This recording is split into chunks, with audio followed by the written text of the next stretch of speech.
Hey,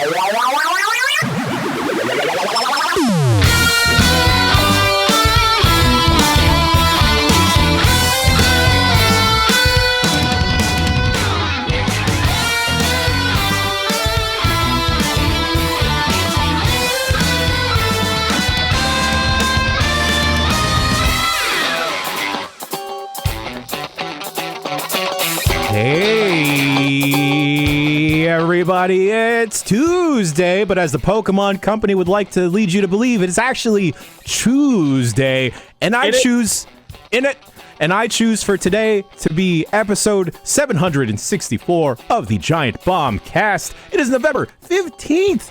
We're halfway through November. That's dumb. I hate it. 2022. I am Janet Shoa, your host today, because I also choose that. And as always, I choose for the co-captain of this ship to be Jeff Grubb. Hi-de-ho, everybody. That's right. That's Jeff Grubb's new catchphrase. That's right. Every time, every quick look, every feature, that's how he's going to sign in and sign out, baby. My new catchphrase is, I actually didn't play Marvel Snap while driving. I'm sorry. That's my new catchphrase. That's right. That's right. A little bit long in the tooth, but you know what? Yeah, but listen, I think it's really going to stick. I think it's really going to work. It's really going to stick. Yeah. Speaking about sticks, you know this guy because hockey sticks. Jeff Bakalar. You know this guy because hockey sticks? Come on. Yeah, dude, I mean, like your whole personality. If I went to a Giant Bomb person and a fan, a community member, presented them a hockey stick, I'm gonna say high likelihood that they will think of you. I know, and maybe you're right. Maybe I have painted myself into a bit of a corner with the whole hockey thing. I get it. In a corner. It's not very popular in America because you're in the Americans box. are stupid. But Right, also, of course, yes. you know, Jeff Grubb, there was something I wanted to bring up that occurred to me this morning. I want to hear it. If you let me have the floor for just a second. October 26th, 2022, Devils played the Red Wings. We all know how that went. We do. And We're aware. we all know the bets that were lost, the dreams that were shattered, the What are we hopes doing that here, were Bakalar? broken. What are we doing? You know, Grubb goes in our private Discord, where all the cool Giant Bob kids hang out. He said, Jeff, the Red Wings may never lose again. And then obviously they let up 48 goals in the rest of that game. Sure. The funniest part of all that, ladies and gentlemen, the very funniest part of all that, from October 26th to today. Listen, we don't have to. There's been a team that hasn't lost. But it wasn't the Red Wings. It was the New Jersey Devils. They haven't lost a game since Grubb said the Red Wings may never lose again. Now look, it's crazy. A, thank you. Yeah, you're welcome. This is my fault. It 100% is. You did this. It's very possible Devils lose tonight. Who cares? It doesn't matter. They've won so many goddamn games in a row. It's like they're really good. They got real good this season. I think you're right. We're overachieving a little bit, but they're winning a lot, and they're going to keep winning. I think so. Anyway, I don't want to make a meal out of this. Just an appetizer, if you will. I'm very happy for you. Red Wings have lost. It's not what I want out of you. So. It's not what I want out of you, Jeff. I just wanted. This is more of like a little aside. Y'all should fight. Well, yeah. Who the hell's in Bakalar? Listen, I don't think they play again until January. Let me introduce Michael first, and then y'all can get on. I'm so sorry. Oh, sorry. Speaking about meals, we got a whole ass snack right here. My boy, Michael Higham. Hey, what it do, baby? Repping the Scions today because that's my gang. I'm going to talk about Final Fantasy 14 today, right? I mean, it's like in your contract. Mm-hmm. Yeah. Square Enix, cut the check, baby. Let's get it. Okay, listen, but hockey, please. We're not going to talk about hockey the whole time. No, we can. Well, thank you. What we will do real quick. I think after Eternal Darkness, I think the next step is something that Grubb and I should do with maybe NHL 23.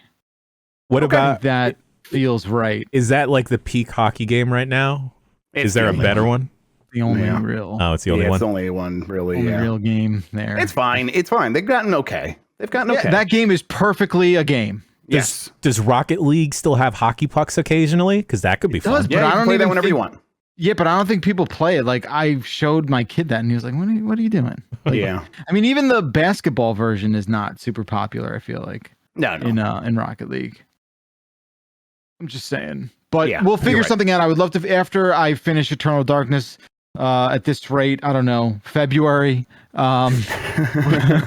we'll go and we'll figure out a cool NHL 23 gimmick that we can partake in. That'd be great. Lovely. I like it. Let's do it. Awesome. How's other than hockey, how's everyone doing? Michael, I was rooting through the SF Extra Life archive, and I was like, damn, homeboy was here for like half the time. Homeboy put in work. Just to hang out. I don't know if I say put in work, but it was fun. Like I was telling Jan earlier, I think it's probably my favorite thing that happened all year. I mean, like cool shit has happened all year, right? You're my favorite thing that's happened this year. Oh shit! Well, I'm right here. I'm like 5 minutes away, baby. You can come through anytime. But it's like we said after the shit. It was it's a house party. That's what it felt like. And surprisingly, saw a lot of folks I didn't expect. Like Moises came through, the boy Moises Tavares, Platano Ranger. So that's and Jess Howard came through. It's just it reminded me of the good times that I had doing Extra Life with GameSpot back in the day, and just like all the bullshit that we used to do in the office. But also, damn, that RV office it feels like a ghost town now. Very sparse. Very sparse. Still need to find my shit. Yeah, actually, because away. Wait. What?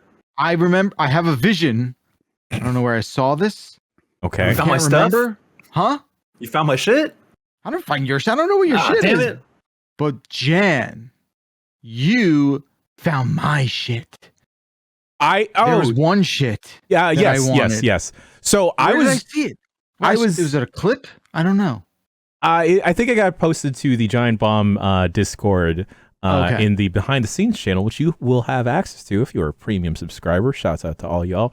I was scared because I wanted that to be a whole segment of Steve acquiring that picture of you and feet scissoring Danny DeVito off the wall. I get there at like 11 p.m. at night. That picture is gone. And I was worried that someone had taken it, or someone was like packing all this away, or someone heard me with my plans to take the said picture. Luckily, I think it was either Tam or Lucy that secured the bag and got the picture. Okay. It's safe. Sleep easy tonight, I will. That is a lovely. Thank you. Very important. Thank you. So wait, did you say feet scissoring? I didn't look directly at the picture because you can't. No one can. No one can withstand that. Yeah. It's a forced perspective problem with that photograph. It was taken in such an angle that it looks like I'm actually making human contact with Danny DeVito's feet. I am not. I did not touch his feet. I know what we're talking about. I was like, all right, would it be so bad if I touched Danny DeVito's very famous It could be very good. It would be very good. Damn, aren't you going to miss CES though? That could have changed the whole trajectory of my career had I actually made contact with his foot. For a while, he was doing this like wisdom about refrigerators lies inside that foot. So could have really helped you out in that last job. Thanks, Grub. Yeah, you're welcome. Like he was doing this weird like foot troll thing for a while on Instagram. And everyone was like, "Make him take his foot out." And I didn't even. Was that just you? I haven't watched the. Did you have a crowd plant that was just like you, morbidly curious?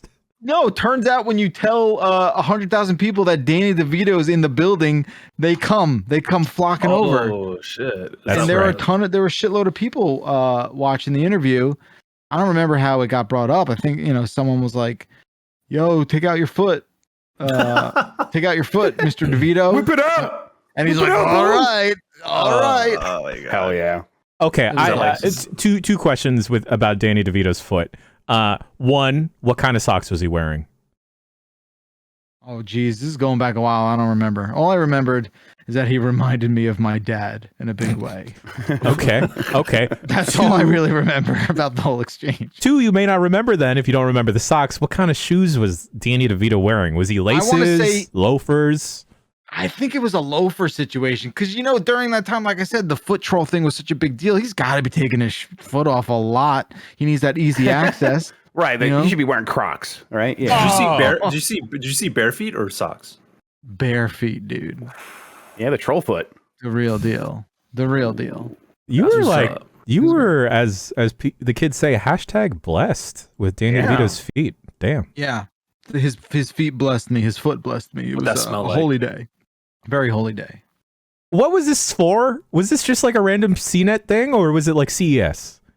I think I told the story a couple times. It was a CES where I always like struggle to like find something to do there because it was just very boring. Oh, the monitors are curved again. Oh, okay, very cool. Yeah, it's like it's like, oh, this refrigerator will talk to this bread maker and they'll have a baby, and it's like, what? Like, what? My refrigerator I bought in this house does have Wi-Fi, by the way, and every time I see that like show up on like the available Wi-Fi things, I think about you, Bakalar. I should name that after you. That's what I should. I mean, I would love to have some sort of Wi-Fi standard named after me. That'd be sick.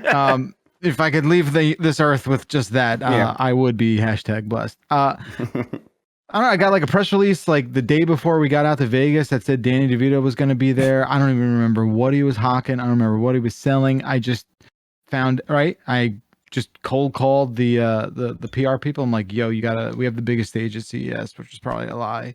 You got to come over. And they were like, yeah, absolutely. We'd love to. And I think you do. I think Cena definitely has a big stage at CES. Yeah, like it was Cena. It's a little bar. There was a time where like they were sort of inseparable, I think. And this was during all that, and it was great. It was awesome. It was sick. But I don't know why he was there. Like we never got to that point. This was just like, hey, Danny DeVito's here, and we're gonna talk to him because why not? This is the height of Sunny, height of all that stuff. What's on your mind, Jan? What isn't the AVN happening at the same time, right? It used to happen at the same time. Yeah, I went to that too. It's nothing really to get excited about. It was the best part of all of AVN overlapping with CS was the time that my old podcast host and I ran into Dave Attell, who was hosting the AVN Awards. And we got to hang out with Dave Attell for a minute and have a cigarette with him. Open offer here. I will host the AVN next year. You and I. Oh, dog. Let's. There we go. Jan, let's go. There we go. I don't know if that's the takeaway is like somehow you're now the host of that's what I'm getting from this. That's what I'm getting from this. That's how it happens. That's how it works. Think about the dumb banter that Michael Higham and I can do. Oh God, I'm reading Tangela White. Let me hear. Yeah, give me an audition. Back in the building. Jan, can you give the award for best new? What is it? Starlet? Can you best anal? Sorry, I had to say it. I would appreciate 4 nominees and a winner. Worst anal goes to. I mean, I'm a good little part-time Catholic boy, so I don't actually partake in any of the industry. Okay, so. What the hell would worst anal mean, bro? What the fuck are you talking about? I don't know if you want to know, Bakalar. I don't know if you can handle it. They don't reward that. All right, games. Let's see. Oh man, I thought we couldn't top Red Wings from last week, but here we are. Yeah. Michael, have you Lucy on the line to help us out here? We gotta get her to explain it to us. We can't do. Oh, Ahegao. No, I was joking. Please leave her alone. Ahegao of the year. Yeah, there it is. There it is. See? I was messing around in Tower Unite for no reason, and I got a swimsuit Mario. And my kid was so excited, and I turned around, and he's just making the Ahegao face the entire time and won't stop. So that's fun. You have to talk to her now about that. No, I'm just like, delete. Tower Unite, what a wonderful nightmare of a game that is, huh? Mm-hmm. Yes. Speaking about wonderful nightmares, Havestella, Jeff Grubb and I did a quick look right before this. It's now live on the site. Don't go watch it now. Watch this. Watch the quick look later. Real quick thing about it, it's just not for me. It's just not hitting. I think Grubb summed it up perfectly during the quick look, where it feels like it is everything. It is artificially slowed down to increase or make the game feel like it has more features by just hampering everything across the board. So it is not going to be farming game of the year, unfortunately. It may not even crack top 3 because top 3 is occupied by the left cheek and right cheek. I can't finish the sentence. Other video games, Somerville. Checking in. Somerville, check in. Guys, I finished a game in one sitting this weekend. Yay! Wow. I ignored things that were happening in my home. Always a big choice. I ignored being called cries downstairs. Of loved ones? Yeah. It was like a rainy, shitty day, and it was just like, I'm just gonna blow through Somerville. And that's what I did. We'll be doing a quick look, I think, tomorrow on the site, so tune into that. This is the game from the Inside dev, right? Inside yes. and it's not Playdead. I think it's Playdead, like Pedigree people. Right. Okay. I believe the person Inside and Limbo, they worked on that, and now they're working on this, and it has those vibes. It seems a little bit more like there is some back and forth on the Z-axis, but it also doesn't seem like a full 3D game either, right? There is a little bit of back and forth. It's not a traditional side-scrolling thing, although in Playdead, the Limbo and Inside, could you get into that third dimension a little bit? I've actually never played either, so I don't know. Really? Really? Inside, there's a little bit of there's a bit of like in the scene you kind of visually transition on the Z-axis, but there was never like mechanically there was never anything really there. It was just more of like a visual flourish. In some of the environments, but those are more or less just 2D side scrollers. Interesting. The developer here is Jumpship, which is Dino Patti, I believe, was the Playdead Pedigree. He was executive producer on those, and now he's over here, so oversaw everything. That makes sense. So obviously, you start this game and you're like, oh, this definitely feels like one of those. I think though, overall, I found it to be very enjoyable. I found it to be supremely bizarre in a way that not even Inside and Limbo could really hold a candle to. The story in this game is truly something that I did not think it was going to be. What's the setup? This is like from the beginning. Is the setup? It's a man trying to survive as the planet's getting invaded, and do we know that from the beginning? Yeah, I mean, it starts off right away. It's a family of 3, and this calamity happens in the middle of the night, and you play the rest. Like, you play from then on. I don't want to give too much of it away because, I even though like I finished this thing and I'm like, well, I didn't understand any of that, but in a good way, right? Like, I think it lent itself in the best way that you can kind of like want out of a very open-ended, up to interpretation kind of narrative. And I think that's probably where Somerville is the best. I think when it comes down to it, the game is a little less polished version of the experience you're finding in Limbo and Inside. It's just a bit rough around the edges. I think control-wise, overall polish-wise, I think this game maybe got taken out of the oven a little too early. It's not by any means unplayable, and I think a lot of those criticisms could be maybe categorized as nitpicky, but I think overall the experience is not overly sort of complete, if that makes any sense. It's weird because the story's powerful enough where I'm just like, what the fuck is happening? Like, what is actually happening? Because I went into this game thinking one thing. You knew like some supernatural event was kind of happening, and then when you figure out like, oh, what's really sort of happening, I was sort of very I was intrigued to see where that was all going to net out.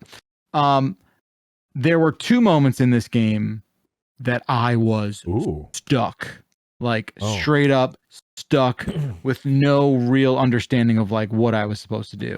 Were they puzzles or was it? They were. Okay. One was a puzzle that I guess I was just bad at. I don't know. Maybe there was this physicsy finesse that you really had to thread the needle through, and I just wasn't getting it. I knew how to do it. Yeah. And I just kept failing. That was the second one. The first one, so maybe just bad on me. The first time I got handcuffed was just in my opinion, a failure to kind of lead the player,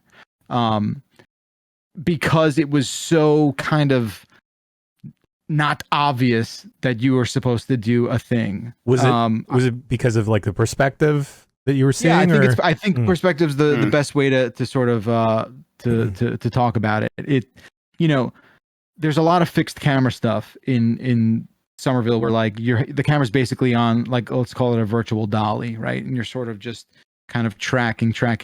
And there's a few moments where the game is not sure how it's supposed to move the frame along. And it forces you to then develop cues of what the game's sort of telling you to do directionally. And I got all jumbled up pretty early on, only about an hour in. And that was a really souring experience. I was just sort of like, shit, I want to fucking do this. I like stopped for like 20 minutes and, you know, like stretched a little bit and like, you know, read email, went on, you know, fucked around. Checked in on your family. Came back. Yeah, no, they were still asking for me, but I was like, oh, but you know, came back to it, eventually figured out what I was supposed to do. And it was very much like a forehead slapping moment of like, come on, you know, that kind of thing. But I don't want the takeaway to be sour by any stretch. I did enjoy this game. I think it is a really good length. I think it's a really satisfying overall experience. I just think there's a couple gameplay things in there that sort of jammed me up, and I do think the story man, it's really backloaded, and you kind of just start rolling through the end there, going through the motions, and you're just like, I'm not exactly sure what the fuck it is you're trying to convey here, but I still enjoyed like experiencing it. You know what I mean? That kind of reminds me of how I felt when I first played through Limbo, and I was thinking like, oh my god, this is storytelling. Fuck all these AAA games. This is cool. Look at how they're doing it here. And you know, that reminded me like when I got really into black and white films earlier this year. I felt like I was suddenly super educated. I'm like, oh my god. Yeah. What were you playing it on? Bakalar? I was playing it on PC. And I've got a pretty badass rig, and it was chugging up a little bit every now and then. Just kind of hitching, you know what I mean? No like movement, like game breaking sort of stuff. Just kind of like glitching in a weird spot where you're just like, why you can't handle that? Storytelling, baby. Yeah. Yeah, right. A lot of Most great graphically intensive story. Absolutely. a lot of great puzzle moments, a lot of great environments, really cool, environmental kind of storytelling stuff. Again, I dug it more than I didn't. I think it's worth playing. Is it a Game Pass game? I think it might be. It is. That sounds right. Yeah. All right. So that price is easily something to get excited about. Yeah, definitely I think it's playing. Yeah, everything you kind of said makes it sound like what you said a few minutes ago about it just came out of the oven a bit too soon. That's all. Right, the story doesn't quite hit as hard. You know, the narrative they're trying to tell. I guess there's no dialogue, right? So it's just all conveyed through visuals and your gameplay mechanics. And then the performance on PC for a game like that, that's weird. That's odd. Yeah. I have not been reading any reviews. I'm curious to hear if anyone has experienced stuff like that. Again, not a game breaker. Christian Chat was saying a lot of the same stuff happened to him as you were talking. He was saying it was happening to him too. So it seems pretty common, at least. Yeah, maybe folks, if you're interested in Somerville, wait a month or two, see if any of those kinks get ironed out. Maybe they'll stick it back in the oven. There's just it was very strange. I've never really seen this before. There's a young like toddler in the game. And you've never seen a toddler? No, my kid came out 4 years old. No, which is the best way to do it, by the way. Yeah, for real. Become 4. Sorry, I'm yelling at my 3-year-old right now. Already. Just be 4. Jesus. Get some compassion. Sorry. Develop an opinion. Yeah, empathy and stuff. Jesus. Just weird, character modeling where the mother picks up the baby, but the baby kind of warps into her arms. Just and there was an update pre-launch here that I did, ingest, and still that stuff remained. Just weird, just weird little stuff where you're just like, all right, I guess that happened. Okay. Speaking about weird little stuff, Michael Higham, you were playing what I want to put as this game of the week, but I was stuck farming that I couldn't put too much time into it. That's on you. That is on me. So we go from farming tiles and then the glitchiness of Somerville to, oh my god, I need this injected straight into my veins, Michael. Tactics Ogre Reborn. Woo! That's the game I've been playing. I've been playing a bunch of other stuff, which I'll talk about later. But I think I was looking for something new to talk about since the last time I was on the Bombcast. And Tactics Ogre Reborn is definitely like one of those things that's in my lane. So I have to check it out by obligation of who I am. But yeah, Tactics Ogre Reborn is a remaster of a remaster. So Tactics Ogre is a long-running series, and this one is 1995. Was originally on the Esenia or Super Famicom. Got a PS1 port in 98. That's when it came stateside. Then I had a PSP remaster, and folks, you can correct me if I'm getting things mixed up. And then this remaster or remake or whatever the fuck you want to call it is based on that PSP version, but it's Tactics Ogre, that original game. So it's cool to have, something that's kind of it's a little, I wouldn't say obscure, but has been kind of may have been lost through time, because when people think about PS1 era tactics, Final Fantasy Tactics is always the one. Yep. Yeah. So if you've been I've been waiting for Final Fantasy Tactics to come to have a modern version of that for a very long time. I don't think we're ever going to get that, but don't say that. I know. Take that back. We must manifest that into the universe, right? But Tactics Ogre Reborn is kind of filling that void a little bit if you want that era of tactics game. I will say, they've done a lot of modernization with some of its systems and mechanics to make sense in a modern system, but it is very much that old school Tactics Ogre game, which is cool. Yeah, and I appreciate that, but there have been some things that I think, like visual, it's not necessarily like plot problems or glitches or anything like that. I think it's just readability is pretty tough on the field. Now, this is it's a turn-based tactics game, so there's no, I'm not tripping about, like, you make your decisions, right? But I think that I'm having a bit of trouble, like, reading things on the battlefield. It feels very cluttered. It's like, great pixel art, right? Great art style, but I think as you're playing, you're in the middle of battle, it's a little tough to, like, okay, who's who, what's what, how do I navigate the battlefield? Because it is from this is true for most tactics games, it's like it's at an angle, like a 45-degree angle, isometric, and you can turn the camera which ways to make it a little bit more readable. But I think just like the character models blend with the environments in a way that makes it a little bit harder than I think it should be. But I think that I don't want to like bag on it for that, because it's still pretty true to the original vision, and that's cool. And I like that. Or I can at least appreciate that. I'm not too deep into it though. I am about like 6-7 hours, so I'm still starting to develop. That's pretty deep. But I for a tactics game, yes. Yeah. You pull you on the main map, you pull out the map, you're like, oh damn, this shit is fucking huge. It's cool. Like it has, I think I like some of this way the systems are flexible in a way, like any character can move to any class as long as you have like, I forgot what they're called, but like, class charms, whatever, to switch classes. And the way you equip spells and all this other stuff. It's nothing like groundbreaking or anything, but it is cool to, like, I replayed Fire Emblem Three Houses earlier this year, and then kind of making the transition to an old school version. I appreciate some of the modernizations that we see with Fire Emblem today. Then going back, like, oh wow, this is, this takes me back in maybe not good or bad way. They have Tactics Ogre Reborn has a rewind mechanic in it. I don't know if it was in the PSP version, or whatever, but I think like modern tactics games are, at least, Three Houses has a rewind mechanic built into the Breach has the same thing too. Yeah. So Tactics Ogre Reborn has that as well, so you don't necessarily have to like live with your shitty decisions. But I don't know. I'm gonna keep going with it. I feel like I owe it to myself to at least see this piece of kind of JRPG, like tactics, strategy RPG history. So I think it's cool. $50. I got it on Switch. Looks great.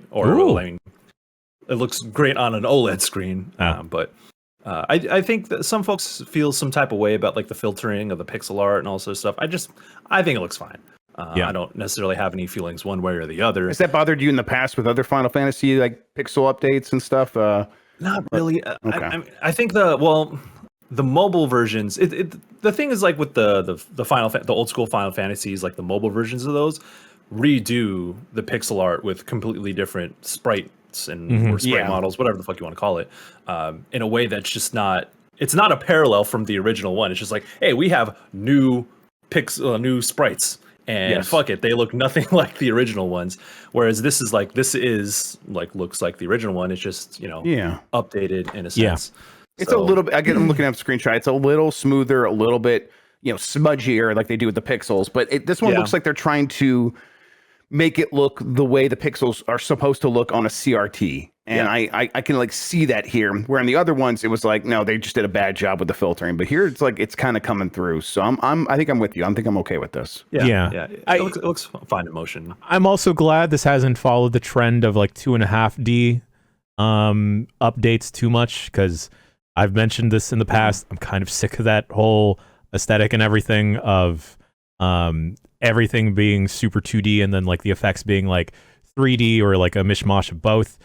I didn't notice the font until you mentioned it, because I'm looking at screenshots again, and everything else about the game I've enjoyed except the font in the dialogue, because it almost looks like a more serifed Comic Sans, and I can't get down with that.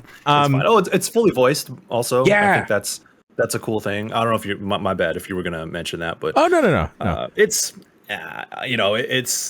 so the thing about Tactics Ogre is that if you like the Ivalice stuff from Final Fantasy, like Tactics 12, Vagrant Story, Vagrant Story, damn. Yeah, I don't think it's in that, like, it's not in the Ivalice universe, but it's definitely takes on that lineage with its writing style, its art style, the way the characters talk. It's very like Shakespearean. So if that's your vibe, that's what this is as well. Yeah, we'll eventually talk about a game that came out recently as well that has much better font. But I cannot sell this game enough. I've only played like an hour or so of it, and God, this is giving me that dopamine of hot Tactics Tiles action. What a year for tiles, gentlemen! Yes, the year of the tile. Year of the tile.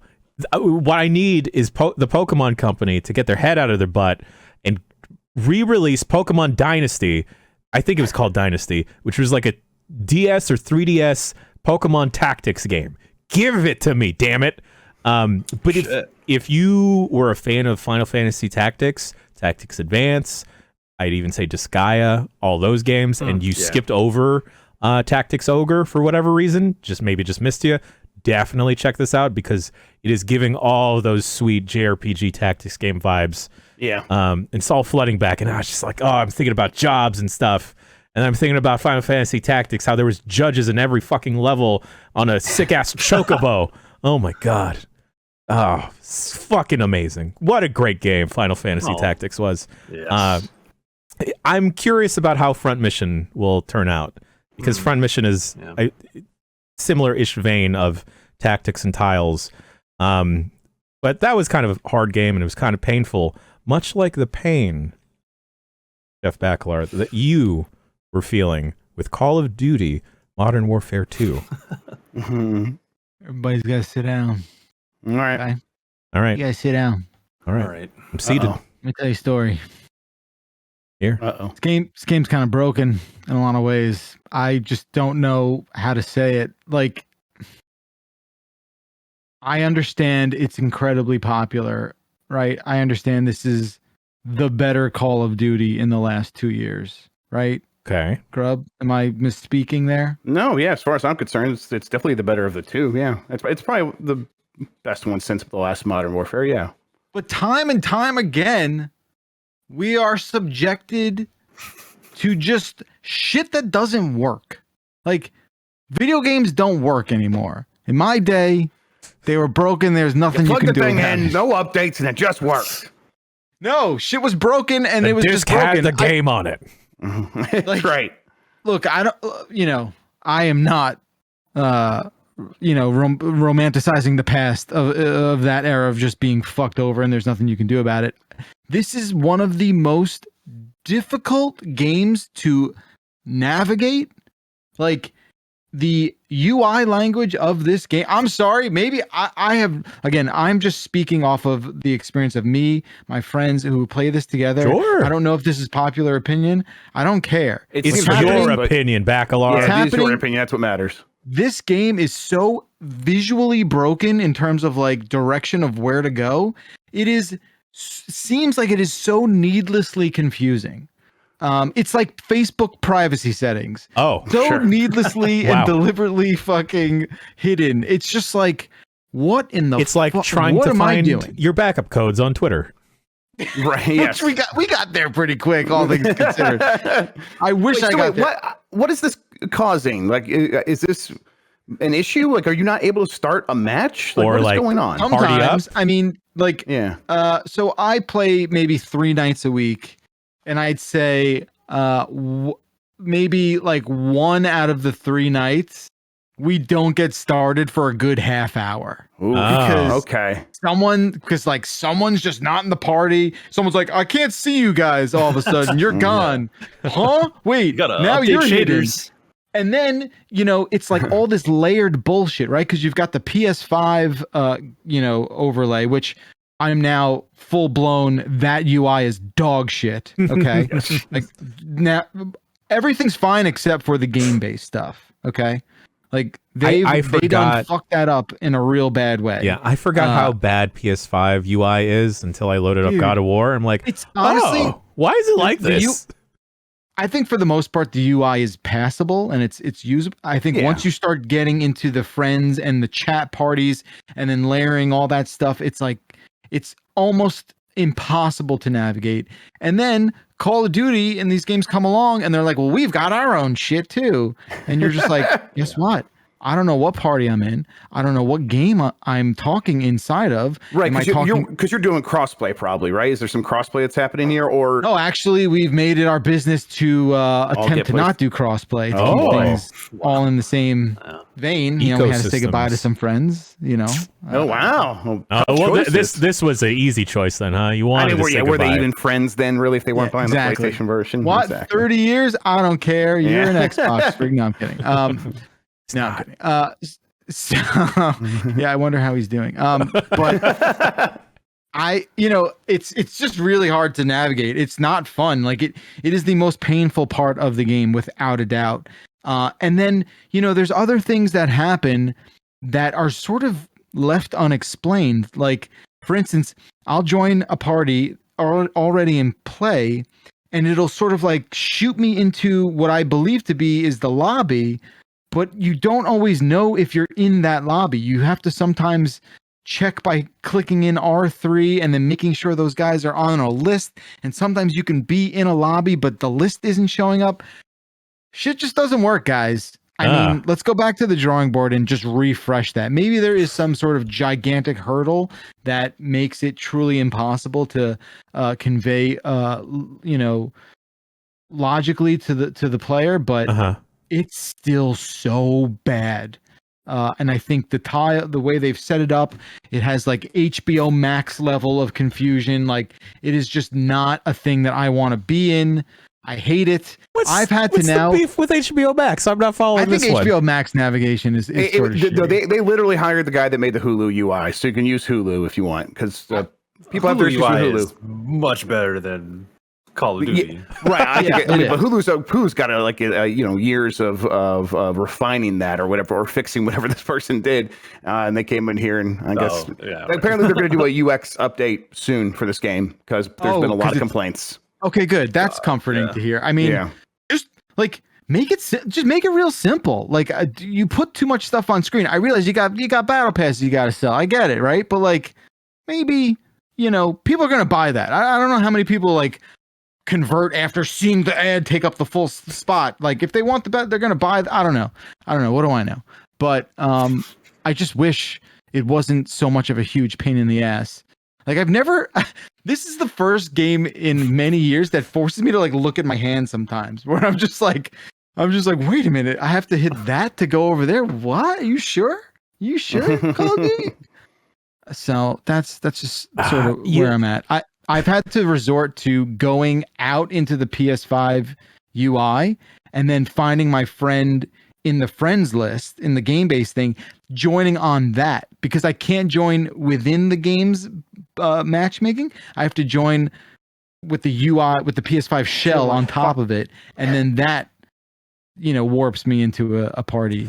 It's all fucked. It's all fucked. It's so annoying wrangling 6 friends together. It's the worst. It's the worst. I feel like we should replace the 5. It's not 5 stars. It's just 5 points review scale on Giant Bomb, and just replace it with screen caps from I Think You Should Leave, because it's everything you're talking about. It reminds me of the sketch from I Think You Should Leave, where they're doing the prank show. It's like, there's too much shit on me, I can't breathe. Yep. And that's how it feels like with the UI here. Damn. What do you mean you want to just end it? What do you mean? I won't be here anymore. I don't want to be around. Dude, I actually cried from laughing the first time I saw that sketch. But yeah, that's how I feel, where I just don't want to be playing Call of Duty anymore because you don't want to be here. I don't want to be here anymore. It's so frustrating. You know what? This carried over to Warzone a little bit for me because I was downloading Warzone 2.0. It comes out tonight, I think, or tomorrow. And I went to battle.net and I clicked to download, and it sent me to my browser, and it started downloading a client through the browser instead of through battle.net. And then I clicked on that, and it nothing happened. They're like, okay, well, you got to wait. The game's not out yet. You stupid idiot. I'm like, okay. and then I'm like, something suddenly appeared in my battle.net though, and I don't think it updated. But then I got this, hey, do you want to download Warzone here? I'm like, I'll click this. I'll click this again. Then it did download in battle.net, and now it's sitting there preloaded, and there's just a giant update button, and I click on that, and it's like, okay, waiting, initializing, and then it yells at me, you need your permission to continue. I'm like, well, don't give me the update button then. Why is this so bad? I think this Nothing works. Yeah, it's broken across the board here. So I know that Call of Duty downloads were inflated because of uncompressed audio files and everything. It seems like they just want to double down. We don't only want to fuck up the file size. They're playing hard to get, right? Exactly. Listen, we're not going to make it easy for you. You want that Call of Duty? You got to come get that Call of Duty. Exactly. Here's all that's happened. The only thing that's happened is that we've all been conditioned to just accept jank. I realize that's probably a broader acceptance across the board of games in general, but time and time again, reliably, Call of Duty comes out and it is functionally just okay. And we're all just like, all right, we're still going to literally buy 20 million copies of this game, dump all this money into it, and just be like, and I hope it all works. I don't know. Was that your Tim Robinson there, or was that? No, I'm not channeling him anymore. Sometimes it comes out. Grub, the way we're talking about downloading Warzone, because this week on Unprofessional Fridays, we're going to party up and play Warzone 2.0. It sounds like the driving skit from I Think You Should Leave, where I don't know what any of the shit is, and I'm scared. Yes, exactly. What do you mean you don't know how to drive? It sounds like they don't know how to put up a download, because why even have Battle.net if you're going to open up a browser? Yeah, it was the weirdest thing. I mean, I don't think I did anything wrong, but maybe I did. But I think it was very easy for me to click on the big button. It's like, hey, yeah, get the game. I'm like, okay. And then it sent me to my browser. So weirdest thing in the world. UPF's going to be 4.5 hours on Friday, 3 of which is going to be us trying to party up. I'm just telling you right now. Start downloading it now because it's 11 terabytes. Wherever the fuck it doesn't matter because there's gonna be a big update between now and then. You're gonna download it all again, and you know it. Didn't we all? Something was said where everyone was satisfied with an answer. I remember at one point someone was like, "Oh yeah, we figured out how to compress all the updates, and that'll be rolling out soon." And that was 2 games ago. Mm-hmm. And that shit is just not the case. Well, they just filled it up with more bullshit. They're like, hey, we could fit even more shit in here now. We got all this unused space for downloads. It's not 100 gigabytes anymore. Pump that shit up. Those are rookie numbers. They need to hire a fall guy. Activision needs to hire someone to just be the punching bag and figure out a way to effectively communicate just how Yeah, they should let frustrating it Sony is buy and them instead, so sympathize. Jim Ryan can just be like, "It's my fault." Yeah, Fuck like- gamers. Yeah, we need Phil's not going to take the blow. He's not going to take the blow someone for to that. lie to me. I want a mascot to lie to me, so I feel better about the whole thing. Give is what me I'm a chibi. Get Reggie Fils-Aimé. Yeah. Oops. Reggie Fils-Aimé and be like, "Yeah, fuck them, eat shit. Yeah, 100 gigabyte downloads. You're right." Just get one of the actual Fall Guys from Fall Guys. Put him in camo. Be Get like, the cop sorry, one, yeah. guys. You know, a construction worker, because we're always trying to fix it. That's there Fantastic. Fantastic. I would like to announce a new segment that only happens when Michael Higham is on the show. This one is called The Wash Boy Old Games Minute. Yeah. Wash boys in the building. You know what it is. Scrub a Dub a Dub.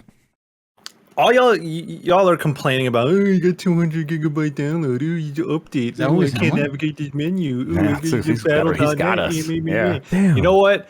Play old games. You know what? I hit the little tab in a certain application on my Steam Deck allegedly, and I tapped Allegedly. the you know, it rhymes with Dom, and I said boot up. And in a split second, I'm playing a PlayStation 2 game, allegedly. So, but like real talk though, I think that I've been spending a lot of time. So this is the time of the year that where folks kind of ask for codes, or like publishers give you codes, like, oh, it's game of the year. Consider our games that came out earlier this year. Here are a couple of them, and a lot of people try to catch up on games that they missed. I'm cozy in bed and I ain't playing none of that shit. I'm playing Tactics Ogre 1, which is fucking, what, at this point, 25 years old, or whatever. I'm also playing a lot of old PS2 games. And so I mentioned this a little bit last time I was on the Bombcast, but I think I've dove so deep into it in a way that I did not expect. Because, you know, it's kind of, you think of it as a novelty, and you play an old game for maybe an hour or two, be like, okay, that's cool. I remember what that was like.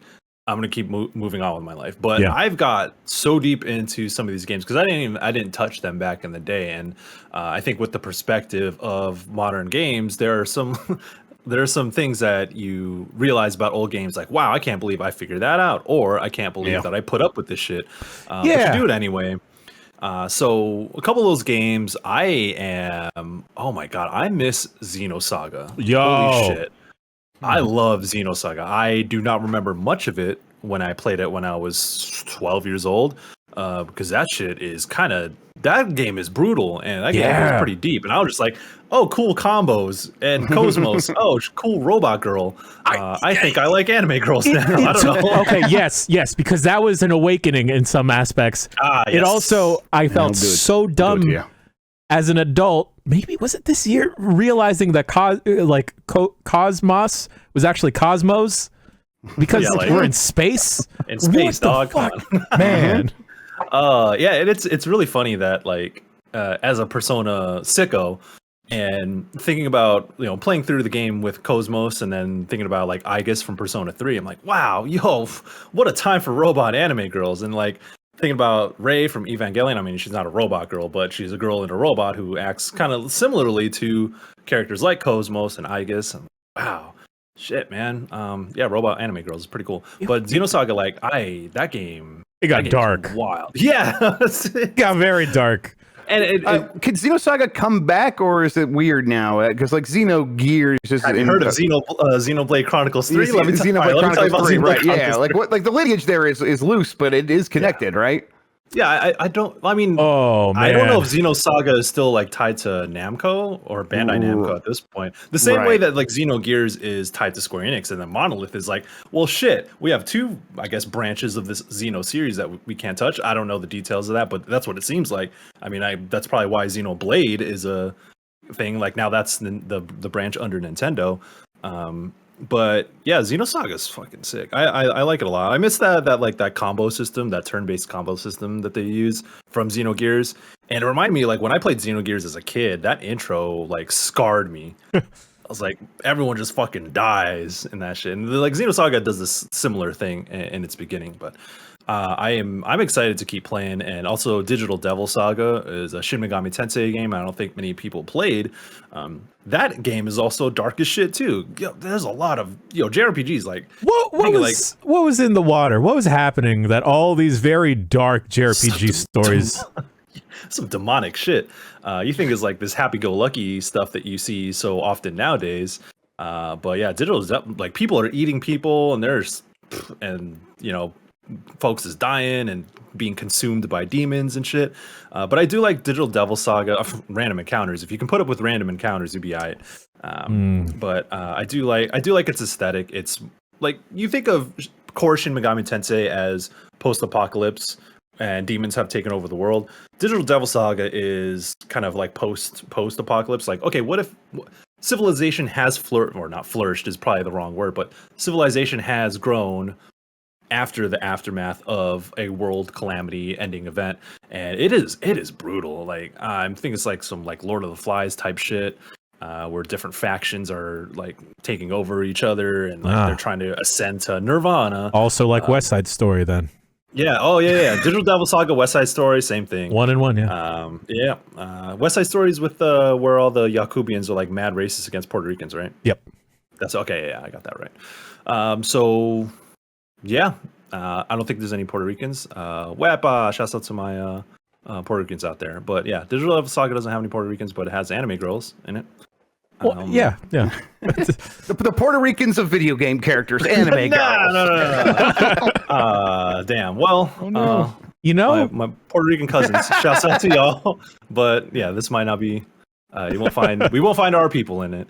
But also like OG God of War, because I'm playing God of War Ragnarok, and y'all have talked about that to such an extent already, so I don't want to like put my feelings out there for God of War Ragnarok. I feel like y'all have covered it quite extensively since last week's episode. Do they deviate? Like, I'm curious. Are you holding back some spice or what's happening? For what? For Ragnarok? For Ragnarok, yeah. No, I'm early on. I'm like 7-8 hours in Gotcha. it. And, Ragnarok.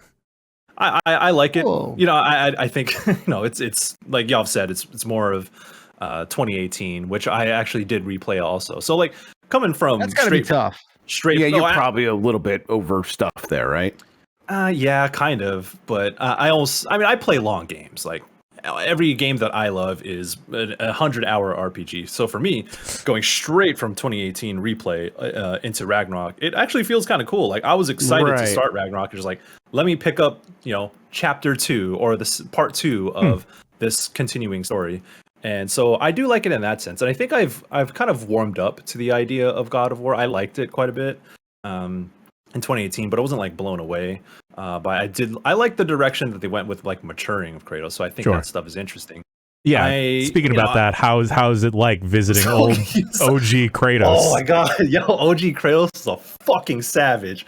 Holy shit, he's a monster. Folks who, and I think that it really enhances, like, so there's some key moments in 2018. Like, if you did not play OG God of War, you overlook it. But I think that, remembering what things were like in the OG God of War trilogy, and then seeing that evolution, that's really, really dope. And those games are pretty old at this point. You can get them, you can play them on PS Now or whatever. But I imagine that there's a substantial number of people who played 2018 and are playing Ragnarok who did not play that OG trilogy. Yeah. Those games are still fun, but holy shit, I think it really puts things into perspective. He was even more of a dick, right? Like I haven't played them since they came out, but I just feel like it's just like he kills anything and everything because he's angry and he's just gonna kill gods and shit. Like boobs. Right? Yeah, he had threesomes. There's so many. There's a lot of fucking. Lots of threesomes and hot tubs and beds, and he also would like just rip like harpies in half. He like hates the idea of just one woman in front of him. He's like either half a woman or two women. Polygamy.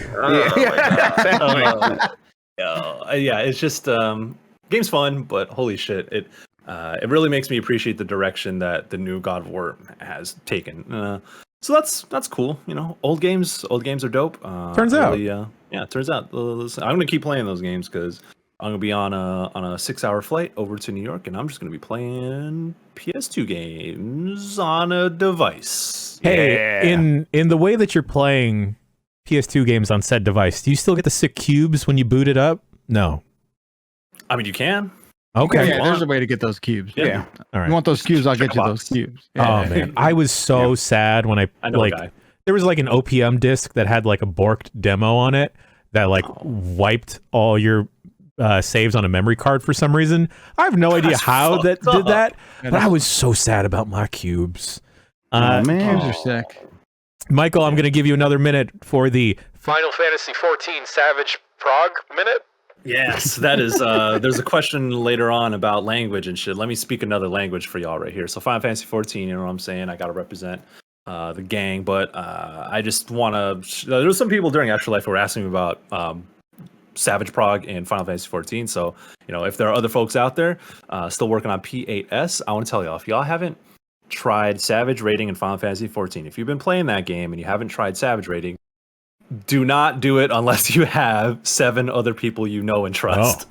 Holy shit. Yeah, these things are tough. I tried doing Party Finder for re-clears one time, and that shit it's extremely difficult, but I'm enjoying this is a piece of Final Fantasy 14 that I didn't really touch before, so this is like the hardest difficulty, the toughest content possible. So you go through the story, you do the boss fights, you do the dungeons. Some of it's pretty genuinely challenging, but they're constructed in a way where it's regardless of skill level, you can be carried if you're not that great of a player. No pressure on you, and if you could figure it out, it's still satisfying. Savage Rating is, I think I wasn't that deep into WoW, but if you played WoW, like the mythic dungeons or whatever mythic raids, I'm not too familiar with that. Yeah, sure. It's a lot of fun. I think it's made me see Final Fantasy 14 in a very different light, in a way that makes me kind of anxious about the game, just because like I'm playing with friends and like I don't want to let them down. So I can imagine what it's like to play with strangers. Like fuck that. Yeah. But I think that's the aspect of Final Fantasy 14 of having to be accountable, because I'm not even accountable to my own real life friends. Yeah. That like I'm just a constant disappointment. I don't know if I need that pressure in a video game. It's I got to do my job well. I barely do it well here. Yeah.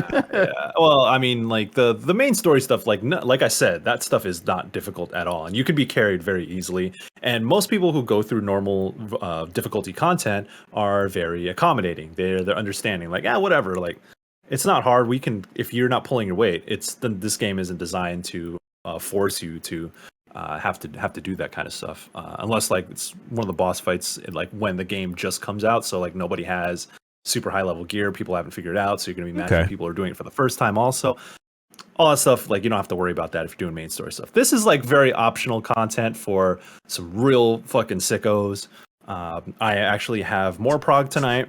Progression, that's what prog means. It's like, you're gonna not prog rock. Got it. No, not prog rock. No. Yeah, I was confused too. Progress. And figure things out. So Final Fantasy 14, man, I love that game, but they used to be my comfort, or in many ways it still is my comfort game. Like I go there to relax and just do like non pressure, like things that are low pressure. But I think ever since I started Savage Rating, I'm like, I log in and I'm kind of getting anxious already. So it's definitely changed my perspective. So 21. Savage. Well, that brings us. Thank you, Michael, for those 2 minutes of the Wash Boy Old Games minute and the FF14 minute. Yeah. That brings us to the Game of the Week, Pentiment, Frame Break.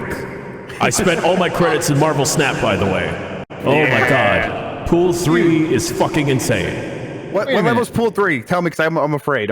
Pool 3 is like maybe 480. And not to talk about Marvel Snap for the 20th week in a row, but too late.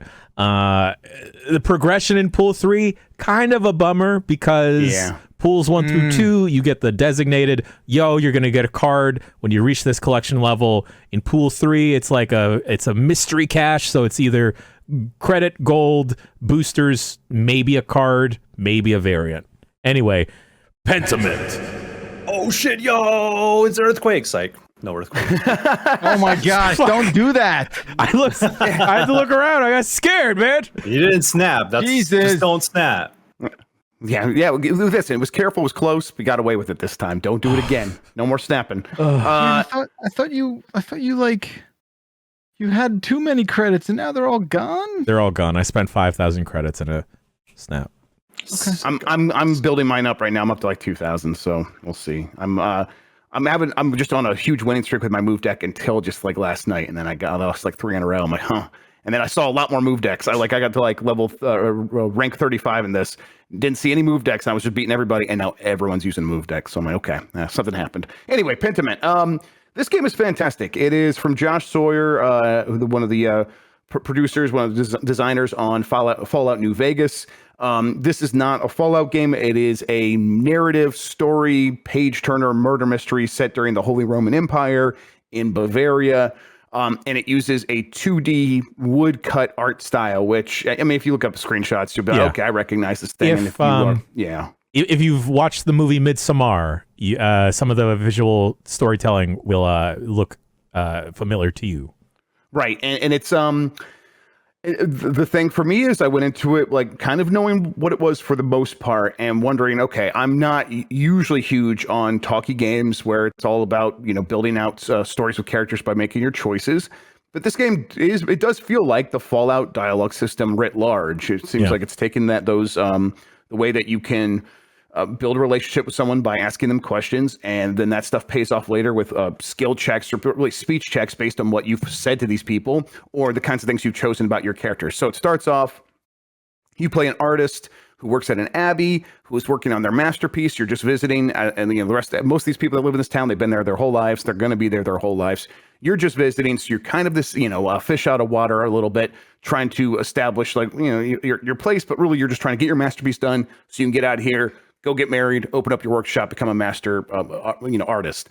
During the course of that, though, you are building these relationships. You're getting close to Piero, a fellow artist, and this Baron comes to town, and he is kind of a shitheel, kind of pushy, but he also takes a liking to you, so it's weird, and he gets murdered. And your friend Piero gets blamed for it, and you need to find out a way to get Piero off the hook. And from there, it is. Basically kind of like a living board game where you can decide what to do with a portion of the day by going around the map, this 2D map that is not like you're not going to be exploring nooks and crannies over there in a bush. You're going to see the things you can interact with, but you're going to make choices based on like, okay, I know that these people were yelling at the Baron. They were, they mentioned some nasty stuff about him, and I'm going to go talk to them and see what's going on. But if you talk to one of them, you might end up in a situation where that takes up hours, and that's your piece of the day gone. And now it's like, okay, well, I got to go eat dinner. I can eat dinner with these certain set of people, and I can either I'll find out more information or I won't. I have no idea. I need to kind of be feeling things out. And this setup makes it feel like the choices you make are very consequential. You're not going to be able to get the whole picture. Time is going to move on without you. You are going to go do one thing, and you might witness something.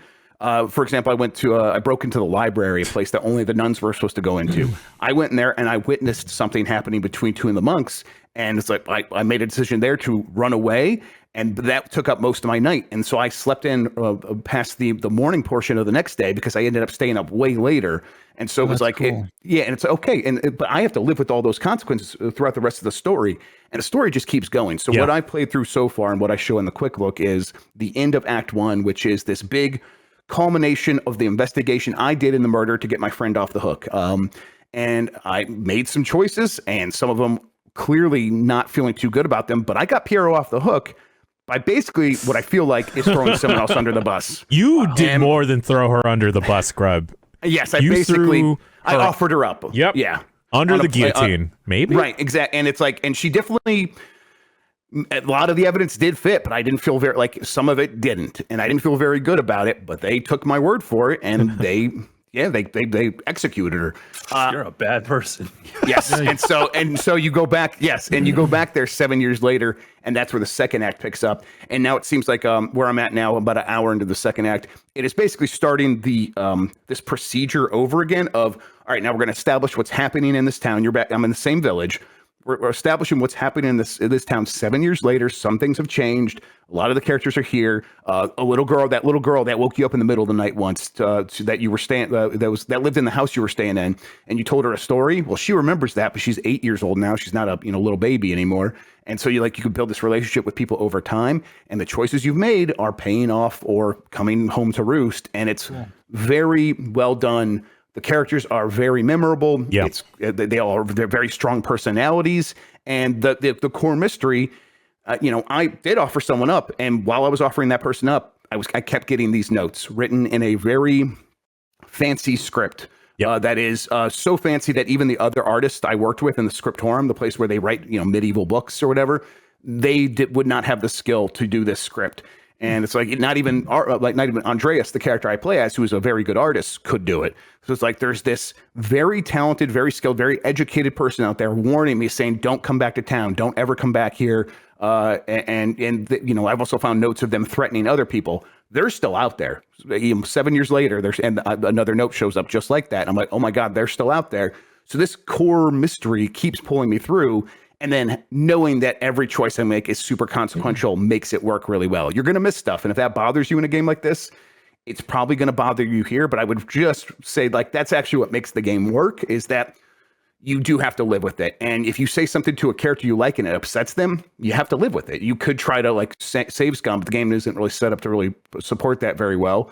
And it makes every moment matter that much more. And it's really selling it for me. It's really making it work. It's one of my favorite gaming experiences of the year so far. Yeah. The thing you haven't, that Grub hasn't mentioned yet is it's so detail oriented, especially with the font choices, the different social tiers of characters. So someone will be the person conducting the court that we showed off in the quick look.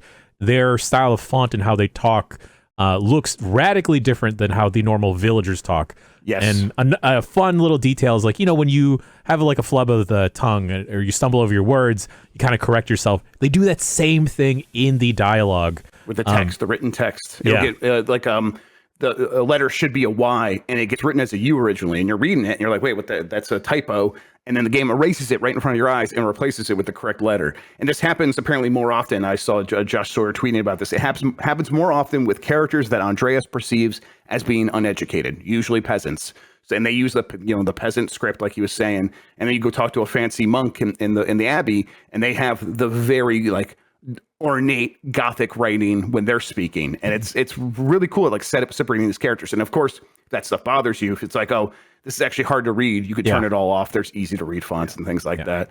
It's just there's so many layers deep. It's going really it's really piling on a lot of stuff to get its message across. And Pentiment, of course, is referring to art that is hidden under a new layer of art. Someone painted over it, and if you wash it away, you could find something underneath. That is clearly what they're going for with every sort of suggestion and story beat in here, where it's you go into the abbey and you go downstairs. It's these are Roman ruins, and you talk to someone about the story that everyone knows about them in the village, and you really talk to them. And you're like, oh no, there's more under the surface that's been buried by that story. And Andreas is dealing with him.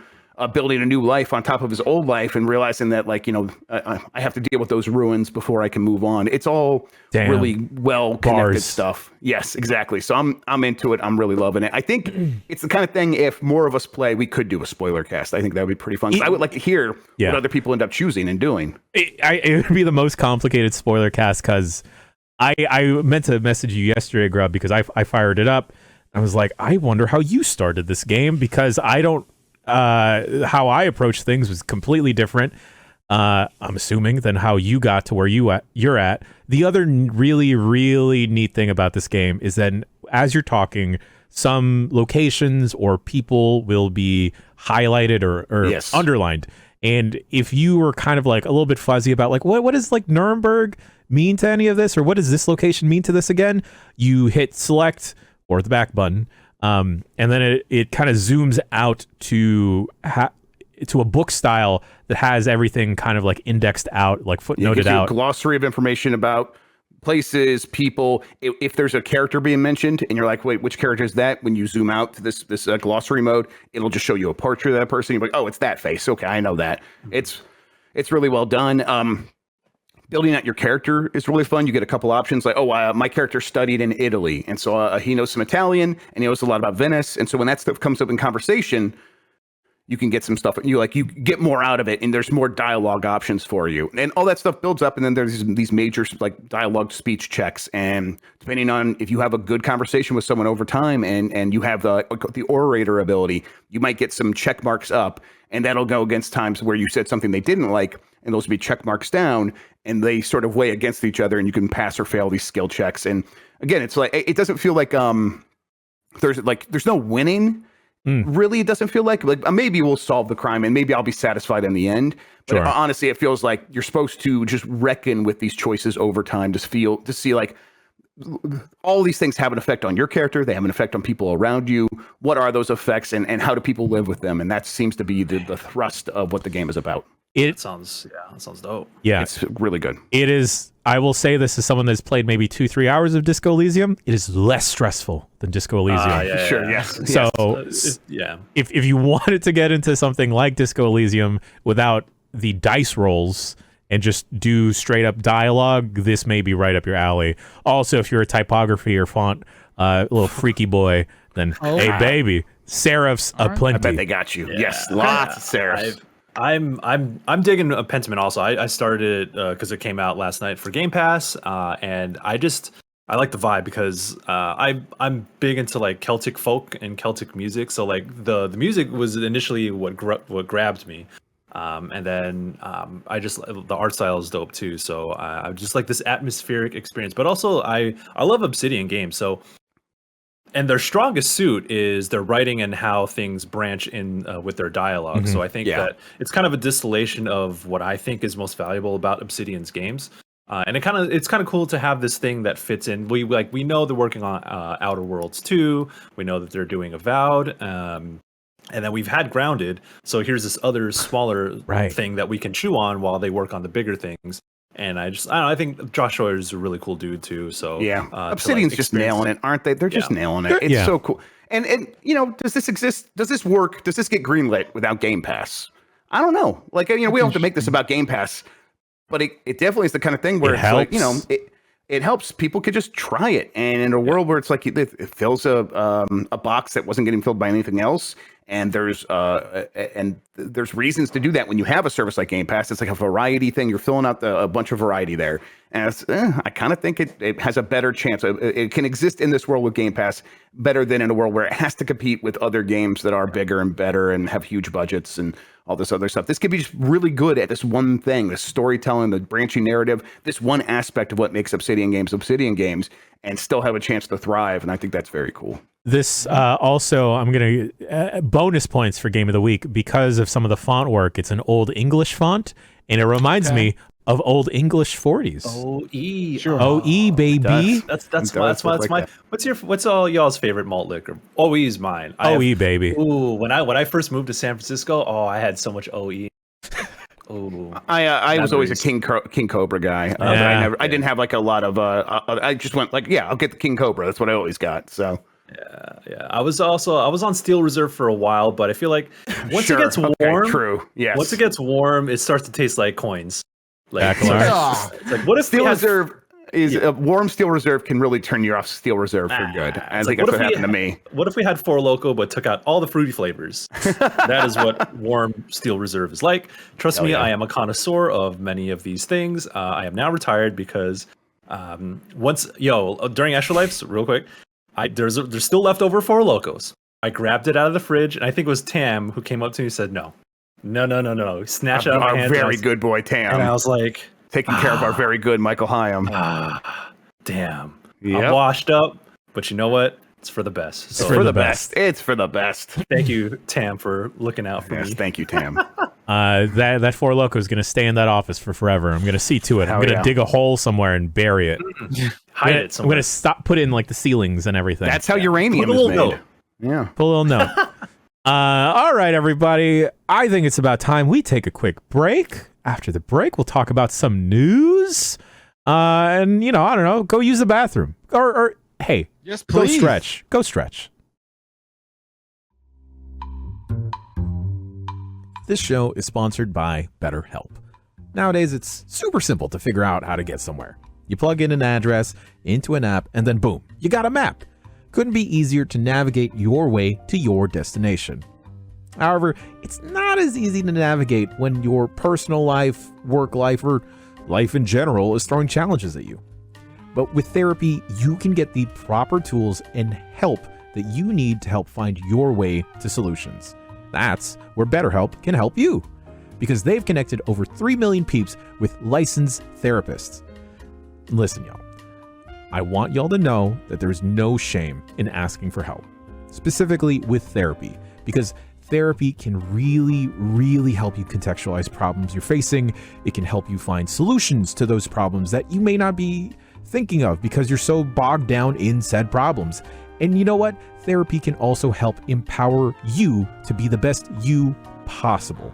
As the world's largest therapy service, BetterHelp has matched 3 million people with professionally licensed and vetted therapists available 100% online. Plus, it's affordable. Just fill out a brief questionnaire to match with a therapist. If things aren't clicking, you can easily switch to a new therapist anytime. It couldn't be simpler. No waiting rooms, no traffic, no endless searching for the right therapist. Learn more and save 10% off your first month at betterhelp.com/bombcast. That's BetterHelp, HELP.com/bombcast. Thanks, BetterHelp.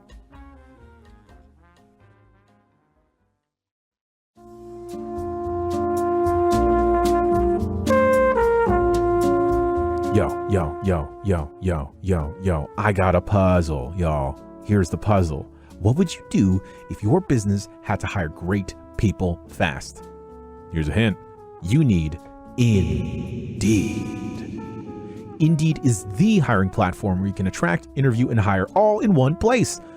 Instead of spending hours on multiple job sites searching for candidates with the right skills, Indeed's a powerful hiring platform that can help you do it all. Find great talent faster through time-saving tools like Indeed Instant Match, assessments, and virtual interviews. With Instant Match, over 80% of employers get quality candidates whose resume on Indeed matches their job description the moment they sponsor a job, according to Indeed Data US. One of the best things about Indeed is when you sponsor a job post, you are 4.5 times more likely to get a hire, according to Indeed Data worldwide. Even better, Indeed's the only job site where you only pay for applications that meet your must-have requirements. Indeed is an unbelievably powerful hiring partner, delivering 4 times more hires than all other job sites combined, according to Talent Nest 2019. Join more than 3 million businesses worldwide that use Indeed to hire great talent fast. And Indeed is doing something no other job site has done. Now with Indeed, businesses only pay for quality applications matching the sponsored job description. Visit Indeed.com/bomb to start hiring now. Just go to Indeed.com/bomb. Indeed.com/bomb. Terms and conditions apply. Need to hire? You need Indeed.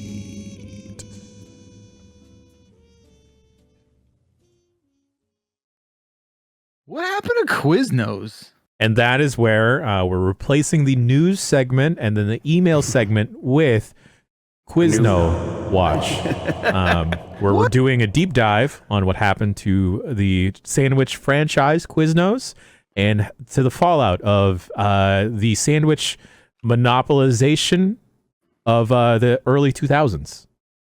Oh man, the nearest Quiznos to me is in Michigan. No, it looks like there's one closer than that. Y'all remember that Quiznos commercial with the rats singing? Yeah, I think that might have been it, right? Were those commercials so horrifying that people lost their appetite for Quiznos? That was like 2004. My friends, Bakalar, what's up? Quiznos exist. Yeah, there's not a single one in New York or New Jersey. Right, there was a huge contraction. They used to be everywhere, and then there was a huge contraction. So. I don't know. We'll have to look into it, but I think it's the monsters. I think it was the monsters. As someone who's worked at a Subway and a Jimmy John's, give me Quiznos, give me Jersey Mike's any day. I like Subway still. I had the oddest craving for Subway last night. I passed by one and I'm like, I could go for that weird bread. I could go for it. It's good weird bread. The Italian herbs and cheese bread. Oh, you know, get some tuna. Get some tuna on there. Italian herbs and cheese. It's just the white bread with Italian herbs and cheese on it. That's what I want. You know, I used to remember thinking like, "Oh, this is such a scam," but yeah, that's what it is. Bakalar was the Quiznos order. What do you remember? chicken carbonara. Wow, that was right there. Dude, like top of the head. It's crazy because one opened like a mile from my apartment when I was living in Baltimore for college, and you have that open up, and it's like it's the novelty that never ends. You're just sort of like, this is cheap, it's hot, it's fast, it's good. What else do we need? Just like me. Oh, to be fair, I probably like hit my Quiznos allotment, my lifetime allotment of Quiznos in those 2 short years living down there. We did that question. I can't remember. Maybe it was on the dump truck. Do you think you've had 1,000 burritos in your life? And do you think you've had, let's say, 200 sub sandwiches in your life? Oh, like across the board? Yeah. I've definitely had more burritos than subs in my life. Because I think at this point I've had more burritos than subs too. Yeah, obviously. It's probably not true for me just because of the chicken parm sub existing. I mean, if I had that near me, then game over, dog. Yeah. It's a regional, default, right? Yeah. Chicken parm sub is just like, here's your dinner, and we're going to put it between some bread. Is that what that is? That's exactly right, Jeff. Yes. Hell yeah. Okay. Man, listen, I'm not complaining. I'm just impressed. It's God. Whenever I see one, I just you just feel good. You're like, today's gonna be all right. It's all about Ike's. Listen, if you can find an Ike's has been branching out from the Bay Area, but if you can find a Ike's, that's where it's at. You know what I'm saying? I'm gonna take a hard pass. I'm gonna take a hard pass on Ike's. Fuck with Ike's? I don't fuck with Ike's. What's the one with the gold bricks? The ones that was Earl's sandwiches. Also, don't fuck with that either. What the fuck? You guys have Potbelly? No, we don't have a Potbelly. I like Potbelly. I do like Potbelly, although they haven't got my order right in like 7 years. But whatever, we still go there. Damn. If you're in SF, you go to Deli Board because those are too big and too expensive of sandwiches. It's gonna last you 2 days. Oh my god. Okay. And then you go bang with the Deli Gang. And go get some banh mi from Dinosaurs. 3 locations. No, 4 locations. Great. It's fantastic. Oh, my God. Anyway, that's enough sandwich talk for this. The ratings were not coming in for the Quiznos watch, so we're diverting back. Canceling. To the news. These are the news. I'll make the music work next week. I think I'm doing the emails too on accident. Yeah, listen, who could say? Right. I mean, who would even know anymore? First up, I got an $8 little Game Boy thing off of a TikTok, and it's real trash, but I'll do a thing about it. But $8. You're addicted to this shit, Grub. Get help. Honestly, I expected it to be worse time. It's like it works. It's Can you put a cartridge in it? No, you can't. It's 501, as you probably can't really see it. But it has Super Mario 6, Super Mario 8, 10, 12, and 16. For some reason, just the even ones. So those are all Chinese bootlegs, by the way. It's something like Tiny Toons Adventures, but you play as Mario. How are you like? So describe your process here. He meets a guy. I black out. Yeah. I wake up. And I've ordered another one. Like, that's pretty much it. I'm on TikTok. One of these things happens. I'm like, oh, that'd be good. And it's like, just like Quiznos. Yeah, exactly. Yeah. Seriously. How many things have you bought off of TikTok? Well, I haven't bought a ton off of TikTok. There's plenty of ways to end up getting useless handhelds you don't need. Yeah. I mean, I literally got another one like right here. So it's wow. It's the same color. Is this the same company? No, they're 2 different companies. I mean, they're probably made in the same place in China, but it's different companies. So, but you are now a reliable source. I'm a mark. You are a mark. Yes. The algorithm has found you, and it has its hooks in you. It's it.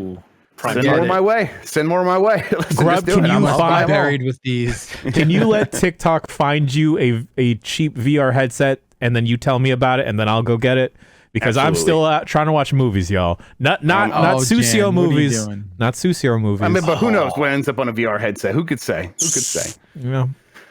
The Game Award nominees were announced, everybody. Getting into the news here. I got to say, Game Awards, whatever. I don't really care about the awards all that much. It's a weird thing as someone who's voted on it for a while.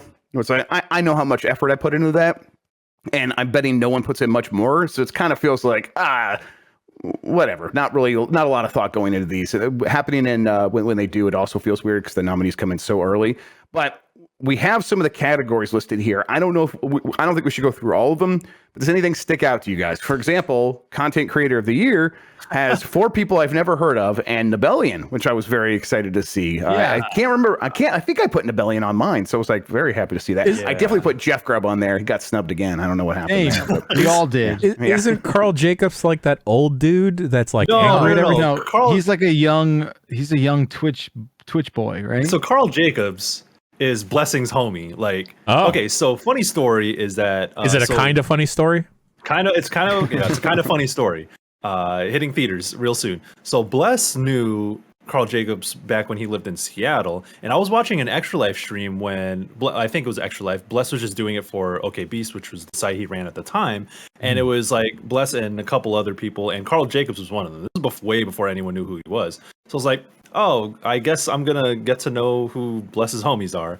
And next thing I know, I hear the name Carl Jacobs again. I'm like, that sounds familiar. Don't you know him? And then Bless is like, yeah, he's like the most popular person in the whole fucking world. He's hanging out with like Hassan Piker around the world. I'm like, what the fuck? How did this happen? Yo, the world loves nothing more than a soft-faced white boy. They love soft-faced white boy. So shouts out to the homie Carl Jacobs. He's the softest of faces for sure. Yeah, exactly. I'm not hating. I'm just saying. No, but it's the truth. Yeah, you just go 100% the truth. I only know Chappelle skit about like you bringing out a little, a pretty white girl to sing all your most terrible thoughts. Everyone's like, oh, it's a pretty white girl singing. This is fine. Yeah, it's the same thing. Back to Adele, baby. That's the only reason I know about all these people aside from Nibelian, just because I'm on gaming Twitter. But like everyone else is because of I just happen to watch Hassan, and that's it. That's how I know through osmosis everyone else for sure. That makes sense. I don't know, best adaptation, it's got all the things you expect. Arcane, League of Legends, Cyberpunk, Edge Runners, the Cuphead show, Sonic the Hedgehog 2, and Uncharted. Obviously, Uncharted's going to win that one, of course. Fuck no. Dude, it is, isn't it? Now, don't you find it the slightest bit fucked up that, like, it's even there? A little bit, yeah. Honestly, I think it's kind of messed up that this category is even a thing. Like, who gives a shit? Like, these things used to be video games, and now they're not. Let's give them a video game award. Like, what are you talking about? What is this category? The best thing that used to be a video game. Yes, exactly. I don't know, it's better than what they did with the fighting game category. Oh no! So, yes, we'll get there. We'll get there. Yeah, let's jump ahead. Let's jump ahead to that one real quick. Best fighting game. I'm just going to read these: DNF Duel, JoJo's Bizarre Adventure, All Star Battle R, Hell yeah, The King of Fighters 15, Multiverses, and Sifu. What? Sifu, decidedly not a fighting game. Not only did Jeff Keighley kill Batman, he also killed the fighting category. Batman is dead. Yes. Listen, Keighley does not nominate these things, but at a certain point you would think he'd step in and be like, listen, we can't do this because that's just not a fighting game. I'm sure at some point executive decisions get made, like, for certain things, right? I mean, I gotta imagine. Maybe they just didn't have, because every category has 5 nominees, except for Game of the Year, which has 6. Right, there's usually not enough to fill out that category. Absolutely. Yeah, so I mean, they should have put Persona 4 Arena Ultimax back up on the list. I don't give a fuck if that game came out 8 years ago. That is the best fighting game in the world. You know what I'm saying? And it got a re-release this year. I mean, if Siege's on there, put Roller Drome on there. I don't get it. What the fuck are we doing here? Oh, yeah. Damn. Best family game, all Nintendo except for Lego Star Wars: The Skywalker Saga. The other ones, Kirby, Mario and Rabbids Sparks of Hope, Nintendo Switch Sports, and Splatoon 3. Not a lot of representation for those Nintendo games elsewhere on this these nominees, though. So, sad, man. I think it's just they're not award bait games, right? For the most part, Nintendo doesn't put those out very much, except for Zelda and maybe the main Mario. But Kirby's, right, it's very good. You know what? Let's jump to it. The rightfully so, though. Sorry to interject, but like rightfully so. What the fuck does Nintendo care at all? Like, they don't give a fuck. Exactly. Not give less of a shit. Yeah, neither should we, I guess. Yeah, totally. Yeah, exactly. Game of the Year: Plague Tale Requiem, Elden Ring, God of War Ragnarok, Horizon Forbidden West, Xenoblade Chronicles 3, and Stray. That one's a bit. The X. That's right. Not only Wakanda Forever, Xenoblade Uni. Oh well. Listen, Xenoblade Chronicles 3 getting some recognition is actually pretty impressive for that game. Yes. It's not going to win, but the fact that it's there happy. is I was exactly. Like, you know what? Recognize. But I really don't get Stray on this list, but maybe way more people like that game way more than I thought they did, and definitely more than I did. it's one of those things where a lot of it kind of boils down to what's the game that most people have played. Sure. Untitled Goose Game won not this game award, but they won like the GDC awards or something like that, the DICE awards maybe a few years ago. And so like every developer played that because it was such a easygoing meme game that everyone just checked in on, and that probably helped. And it's probably something similar happening here with Stray. I'm surprised that A Plague Tale Requiem made it on there because I really like that game, but I didn't think it caught any mainstream attention. But maybe it's stuff with animals. Plague Tale has rats. Stray is just a cat.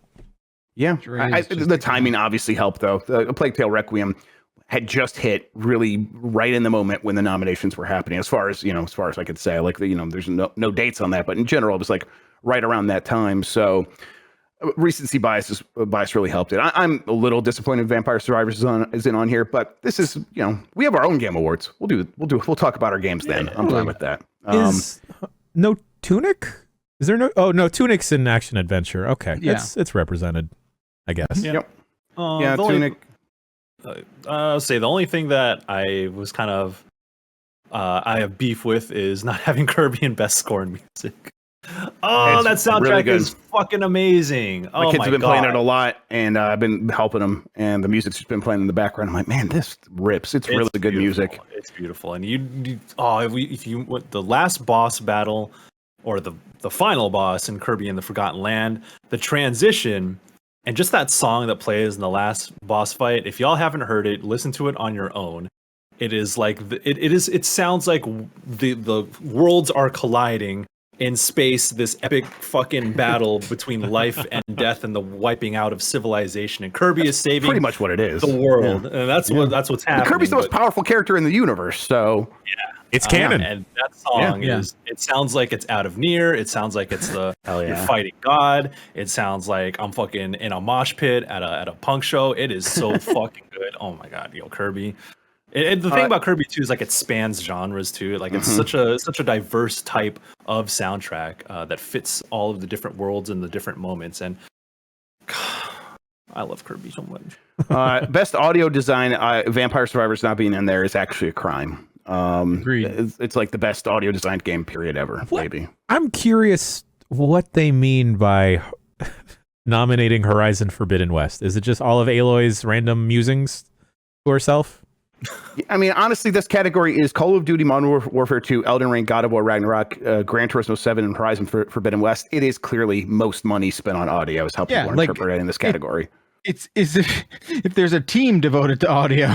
Yes, if you have like your own small army working on audio, you're gonna get nominated. So I mean, whatever. That's kind of how these things always end up working. The other one that people are talking about all today and pretty much all day is Best Narrative. A Plague Tale Requiem, God of War Ragnarok, Horizon Forbidden West, Immortality, and Elden Ring. Some people kind of butthurt that Elden Ring is in Best Narrative. They're like, that doesn't even have a narrative. And I kind of want to hit people a little bit. I don't know. I mean, it's got a lot of lore, but playing through the game, you develop your own narrative based on that lore. It fills it in for you. That's the kind of narrative I like in games. So I'm totally fine with it being there. Yeah. I understand where that's coming from a little bit. I get it. Sure. Yeah. I think there's room for different types of storytelling too, right? Because I think I'm open to the idea of Elden Ring being in that conversation. Personally, would I say like, oh shit, that's like the dopest narrative of the year? No, but I think that the people who can like dig things out of it, and like in the broad scheme of things, I mean, well, I don't want to say this about most stories, but it's like, I don't know, it's pretty basic from a bird's eye view of what's happening in the story. But, part of narrative design is how that story is told. And so, if you didn't get anything out of Elden Ring narrative wise, that's fine, because like there's so much more to that game. But I think there is merit in the way Soulsborne stories are told. And Elden Ring isn't necessarily my favorite, Soulsborne story overall. I think Bloodborne, is a stronger narrative personally, but but Elden Ring is like the biggest game of the year, right? It's probably going to win game of the year. My money's on Elden Ring winning, so it has a shoe in already for that. But I think it's, I'm open again, like I said, I'm open to the idea of it being recognized for narrative stuff, even though it's not necessarily my pick. Xenoblade Chronicles 3 should have been here, baby. That's actually, yeah. Right. That I was going to ask you guys. Xenoblade Chronicles 3 not getting recognized here is probably a real shame because it's a lot of narrative and it nails a lot of it right out of the gate and seems to be doing so across the rest of the game as far as I can hear from people who've played it. Jeff Grubb, you mentioned our own game of the year, and I just wanna throw a wrench into people's plans. I think I might be hitching my wagon to the Immortality train because I've revisited this and I've since went back and played Her Story and other Sam Barlow games. You're a Sam Barlow sicko. And I think I'm ready to open up this can of worms. I think I'm gonna bring the gasoline to Game of the Year. Oh wow! You literally have a flaming match in your hand. Yes, his eyes have caught on fire. He's got his hair standing up. Rocks are floating behind him. This is I'm pretty scared right now. We're setting up a wrestling angle. Like they're setting up our pay-per-view for Game of the Year. It's the go home. It's the go home match. All right, everybody, here we go. All right, I'm looking forward to it. I really like Immortality, so. I didn't finish it, but maybe I should. Make sure you're playing with a controller. Yeah. Any other standouts here that you people want to talk about from these Game Award nominees? You people. You didn't do. Yes. Thanks, Scrub. Yeah, absolutely. You didn't have best indie on here. Yeah, I know. So there's like weird best indie categories. So go ahead and shout them out if you want to. There's just a generalized best indie: Cult of the Lamb, Neon White, Sifu, Stray, and Tunic. I was worried that Tunic was not being mentioned enough. I think Tunic will wind up being one of my personal top of the year for sure. But it's funny because I think like you talk about weird ways to tell a story, and I think the way that Tunic told a story through like a page missing manual and just all that stuff was so fucking unique and cool, man. Yeah. But people would be like, "That's not narrative," and then it would make me mad. And then I would, poop in their direction. Yes, just generally. You gotta like charge up or something, man. Jeez. Yeah, it's a whole. I learned it from Booger Man. It's the whole thing. Oh, okay. All right. Let's get into some of these headlines. God of War Ragnarok launch was bigger than Call of Duty, Elden Ring, or Pokemon, and that's in the UK. And that's only box sales, so physical sales at retail. God of War Ragnarok is the UK's second biggest box game launch of the year, behind only FIFA. That makes it bigger than Call of Duty Modern Warfare 2, which just launched the week before, and bigger than Elden Ring at retail. But it isn't clear that would hold true if you included digital. Call of Duty sells a lot digitally, so the expectation is it's probably still is number 2 behind Elden Ring, maybe even number 1 on its own. But Ragnarok has sold more in its first day in the UK than any previous game in the series, something we talked about before on Game S Mornings. 12% of PS5 God of War Ragnarok sales came from the official PS5 bundle, and that bundle represented 60% of all PS5 consoles sold during the week. So this game is selling a lot, and it's selling a lot of PS5s, and people are going out in droves to pick it up and pick up both those things together. So seems like a pretty huge success for them. I was talking to Patrick yesterday about God of War Ragnarok, and we were both noticing like this is a significant increase from the last game to the point where they are on a trajectory of massive growth that they hadn't really been able to hit before with other sequels. Last of Us Part 2 was not some massive increase in sales over Last of Us Part 1. It was right in line and a little bit bigger. This is significantly bigger to the point where it's like, man, they might have something figured out here. And it might be able to justify paying for all these other big projects that they're working on. Basically, it's that big. But you assured me, Jeff Grubb, that this was not going to lead to a third God of War Norse game. And now I feel like it's a different story. Listen, I haven't played through that game. I know that's what they were saying at the start. I would imagine that they do intend to move on because, I don't know, can they maintain this momentum through a third Norse game, or would that be when they begin to lose? I think it's too much. I don't care if this is the best-selling game ever. You can't. Yeah. Don't do it. Don't do it again. Yeah, so I think they probably will at least change up the setting, and then that could still grow because you're probably going to carry forward a lot of the characters, a lot of the consequences here. As far as I could tell, being someone who hasn't finished the game. And then you could just do that in a new setting with a new cast of gods. And you could even have like some of the characters from the Norse setting follow Kratos there or whatever and continue some of those storylines.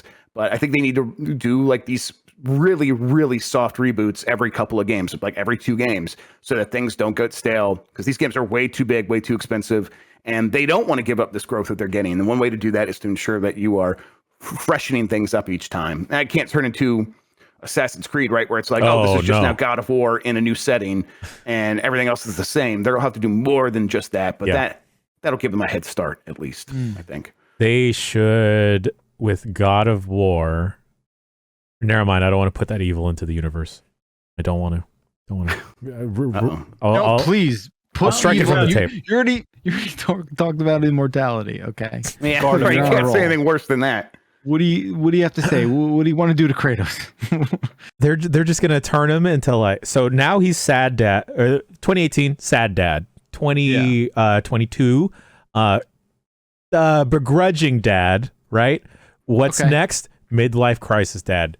He's gonna go hog wild. He's gonna get like a sick ass chariot. You know, convertible, right? Exactly. Convertible chariot. EV convertible chariot. Exactly. And then I was almost thinking of like, all right, what if we do go visit other worlds, and then he just starts like befriending like animals or something, and he decides to throw away the axe and the blades of chaos for perhaps a big key-shaped weapon, son of a bitch, to unlock I thought you were on farming worlds games and now and everything. Okay.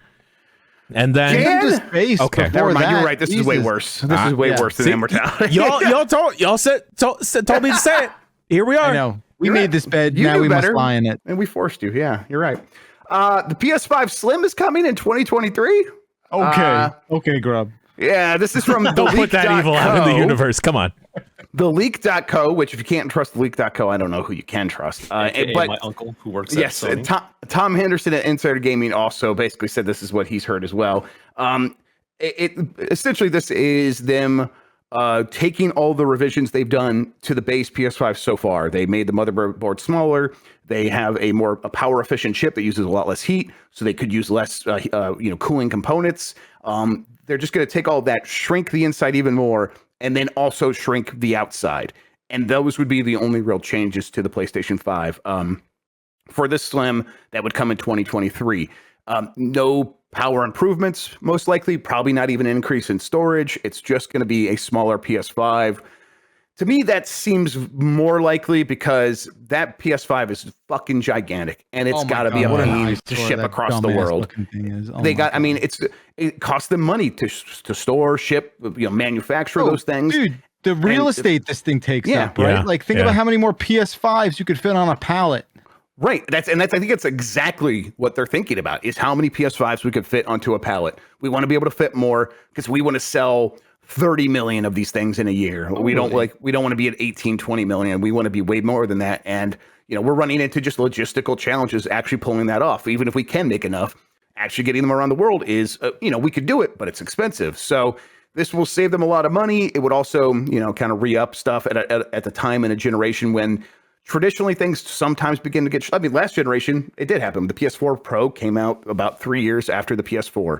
So the timing lines up pretty closely there with them doing something. This is not going to be a Pro, could be a Slim.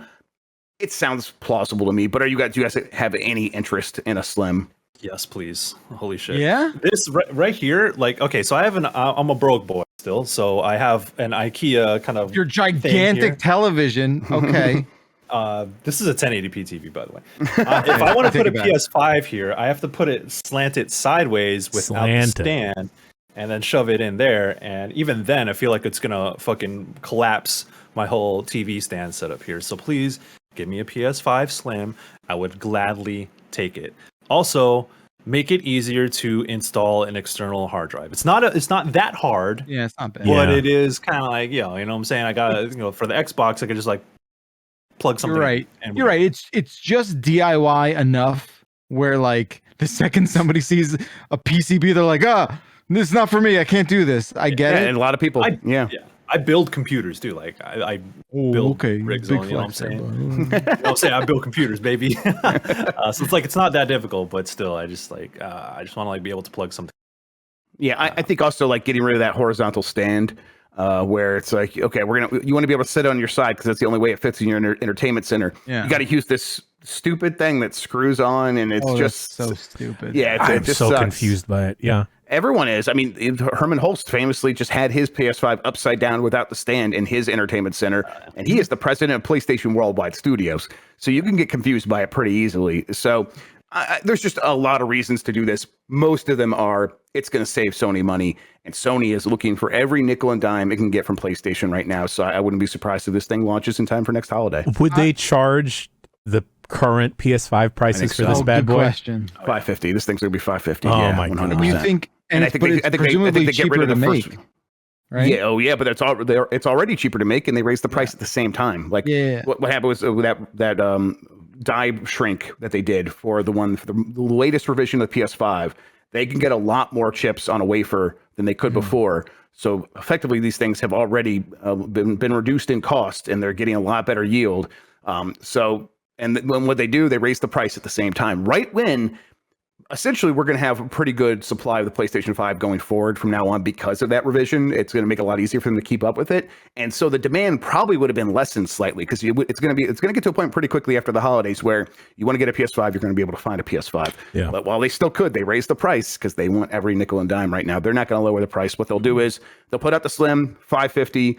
It'll probably begin doing a lot of, themed PlayStation 5s based on the Slim, and they will phase out the original model, and it just won't be around anymore. Themed? Like bundles, you mean? Yeah. Like they'll actually design it though, because all the bundles so far have just been the white PlayStation 5 with a game. Yeah, one's gonna be like they're gonna be like yes. God, yeah. So yeah, I mean, I guess like I don't think anyone who owns a PS5 now should upgrade to this. You don't need to. Except Michael. PlayStation. Yeah, except for Michael, his house is going to. I'll sell my current shit. Your apartment, rests on the PS5. I understand. But I'm always on the lookout for like another one, just to have another one. And I feel like if you could give me one in black, yes, I would do that. That is not. I hope they make it uglier. I hope the Slim is even uglier. No, That's what I was just gonna say, like, I think it needs like. I don't want to say it. I'm not fucking Mr. Sony over here, but I would like it if they did a redesign of the thing itself because of the fins like sticking out and shit. I'm just like, it kind of gets in the way, and it's like there's the folks who have been like buying aftermarket blades for the thing. That shit looks really nice. Where the ones that are flush with the actual internals of the console or the actual column where things are held in, like the ones that are flush with that, those look pretty sick. So I feel like a redesign. It feels like when you are missing like the last part to put onto a Gundam's helmet. That's what the PS5 looks like. It's sure, like, all right. Man, I got to put one more piece on you, but it didn't come with it. Yeah, I do like the cosplay, the PS5 cosplays where people just like have a white jacket, pop their collar, and wear a black shirt under. Like, it's good look. I mean, I get it. It's a conversation starter for sure. Yeah. But I want it. I don't think you could design a more offensive shape for a console. Like, and I applaud them for it. I love how ugly it is. Make it ugly. I mean, it's so ugly that I put it behind my TV and never have to look at it. Give me a brutalist PS5 Slim. I want it to be to look like a government bureaucrat's building, something like that. Just windowless. That'd be really cool. A concrete cinder block. Exactly. Yes, that'd be great. Hell yeah. Sticking with Sony's NFT patent references Babe Ruth, esports, and pro streamers. What? It references all of those things? Yeah. So last year, Sony filed a patent for a technology that would basically convert the digital assets associated with video games from being fungible to being non-fungible. And that's a quote. And systems that create and manage such digital assets by tracking a history of the digital assets. That sounds like a blockchain, a distributed ledger is what it sounds like. These assets would potentially include in-game items or characters or video game digital media assets representing moments of gameplay of a video game, such as video clips or images. And that reminds me of where I first remember like learning what NFTs were. And it was listening to Jeff Bakalar explain NBA, what was it? Those things called the NBA moments that they were selling? Top Shot. Yeah, exactly. I remember you explaining it. I was like, man, those things sound kind of weird. That sounds like a kind of like a scam. Yeah. And here we are all these years later. And you did this, Bakalar. Yeah, it was all my fault. It's just it was a memory association thing. Yeah, what's up? The thing is, like, I feel like the big secret is like all this stuff already kind of exists in a way. Yes, you can do this stuff on Steam without any NFTs right now. You could just, if you're Sony, you have PlayStation Network, you could just do these things. And I think, like, shut up, just don't call it that. Like, right. They patented this. They filed for this patent last year. Since then, they have introduced PlayStation Stars, which has digital unique items that aren't NFTs. They don't use the blockchain. They are just, Sony says, oh, your account earned this. We're going to give it to your account. And they're just as unique as anything else that would be on the blockchain. Is, in case you lose it, we can get it back for you because we can run this. And if it was a blockchain, we couldn't do that. And it's stupid and weird. So they already have this. And now that they have the patent, are they actually going to use this or implement it into anything real? Probably not. This is probably just a patent that's going to fizzle out and never get used. Or if they do use it, it's going to be them suing someone else that does do this and saying, hey, well, we patented it for video games and you can't do it. So we'll see. But yeah, they did mention that people want this because people love to collect baseball cards signed by Babe Ruth, and that makes them unique. And people want that in video games. Yes. And I'm like, we need to bring this to the digital world. And I'm like, no, you need to stop actually and not do anything like that. That's crazy. Why would you want to do that? But and they're like, oh, we want to give people a chance if you're like a pro streamer to sell your own unique NFT pro streamer signed thing in the digital world. And again, it's like, well, I mean, people exist. If you're a pro streamer, you could just assign a real thing and send that to someone in the real world, and that actually does have some value. But yeah, so Sony going down this route, just like all these other companies, we'll see if they actually end up sticking with it. But another bad sign from the NFT world. Oh, lovely. Naughty Dog hires Fortnite veteran as its monetization designer for a new project. Naughty Dog is working on that. What is it? Factions? That Factions multiplayer game based in the Last of Us world. That's coming soon. It is going to be a huge live service thing for them. They are separating it from Last of Us completely. It's going to be its standalone, its own ongoing project. And it sounds like they have plans to turn that into a big money maker for them by bringing in someone who knows how to do monetization design for Fortnite, and they want to apply that to the Last of Us Factions going forward. This makes a lot of sense. Sony does want a big live service game, but also I always struggle to think about how a game that isn't Fortnite can do monetization like Fortnite. I mean, being able to play as just any character in Fortnite is fun, and I do want to pay money for that, but does that make sense in something like Factions? Am I going to be, playing as Naruto is right Kakashi Sensei in The Last of Us? I don't think so, but maybe they will. Let's fucking go. You guys, do you guys think like a battle pass in Factions can win you over at this point? Because at this point, I'm like, I'm only showing up for battle passes that do something really outlandish or loud or familiar. Like if it's a Star Wars battle pass, I'll show up there. Yeah, give that to me. I don't know what the avenue is for Last of Us. Well, I guess if I did, I'd be working for Sony, right? So, sure. Yeah. I don't know, maybe they have something cooked up, but I struggle to think of an idea in which there is going to be some form of ongoing element to it, because that's just the world we live in nowadays. But is it going to be attractive in a way that like Apex, in the same way like Fortnite is? I'm sure there's going to be something, but I don't know what what would be consistent in the Last of Us universe that is something that I want to work towards, that aren't just like gun skins or clothes for characters. I mean, you think of PUBG maybe as a better parallel for what they do with their monetization. But I don't know. I wasn't near or wasn't 2B in PUBG though. So yeah. Okay. Speaking of that, they put near characters. Like imagine if you had 2B in oh fuck! I would actually do that. Oh god damn it! See, they just got you, Michael. You know who they just put in Rainbow Six Siege is the OG Nier from Nier Replicant. Really? Nier Replicant was my favorite game of 2021. I don't know what the fuck he's doing in Rainbow Six Siege. But like, that's not as sustainable as it is in Fortnite, right? Yeah. Like.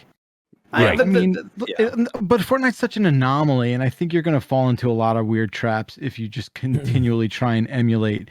Like Fortnite is just a perfect disaster of things that just kind of went right. I mean, fucking game wasn't even that when it started. Like save the world, baby. It just has never. No one set out to do Fortnite the way Fortnite has evolved, right? Yep. So I don't know. Sorry, Greg. Go ahead. Obviously there are other games that make this work. I mean, GTA Online is a massively successful thing, and but that has a big silly component to it. I imagine one of the reasons that they're doing this, that they're letting it stand apart, is so that maybe it can be sillier. It's okay for it to be its own thing, because this is not actually representing The Last of Us all that much anymore. Sure. And so we're going to let people be silly, and if they can do that, they can get away with it. You're right. It has to be silly. It has to be silly. That's what I was gonna. It's the first slide in the deck. It must be silly. Because that's what I was going to talk about. It's like, The Last of Us, it takes itself very, very seriously, especially with a TV show coming out soon, like January of next year, that would it do harm to the franchise if they suddenly got silly of like, oh shit, there's my homie dressed up as Joel, and that my other homie's dressed up as Sakura from Naruto, and then me, I'm just like grittying all over the place, baby. Yeah, and I'm Vin Diesel. Yeah, Hi, everybody. Yeah, I think it can work. They could tell, and honestly. What else would you do other than hire the monetization expert from Fortnite? Sure. Like if you have that option on the table, you go and do that and see what they say, and you find the ways it can fit with your games and the ways it can't, and you just you choose the things that can work and you go from there. This game has a big chance, I think, of succeeding. I think people are ready for a big live service game from a studio like Naughty Dog, and we'll see. It just depends on, can they get it on a PC the same day? Is it free to play? Those will be the things that determine whether or not it could be just, launching off the ground in some major way. Molotov skins. Calling it Hell out. yeah. Hell yeah. I would. Four Loko? You could just put Four Loko skin. I was saying, Four Loko doesn't come in glass, but you could get a bottle of OE. I would buy that skin. Yeah. For my Molotov, you know what I'm saying? I love it. Phil Spencer says actually scroll up here. Phil Spencer can't commit to Call of Duty being on PlayStation forever.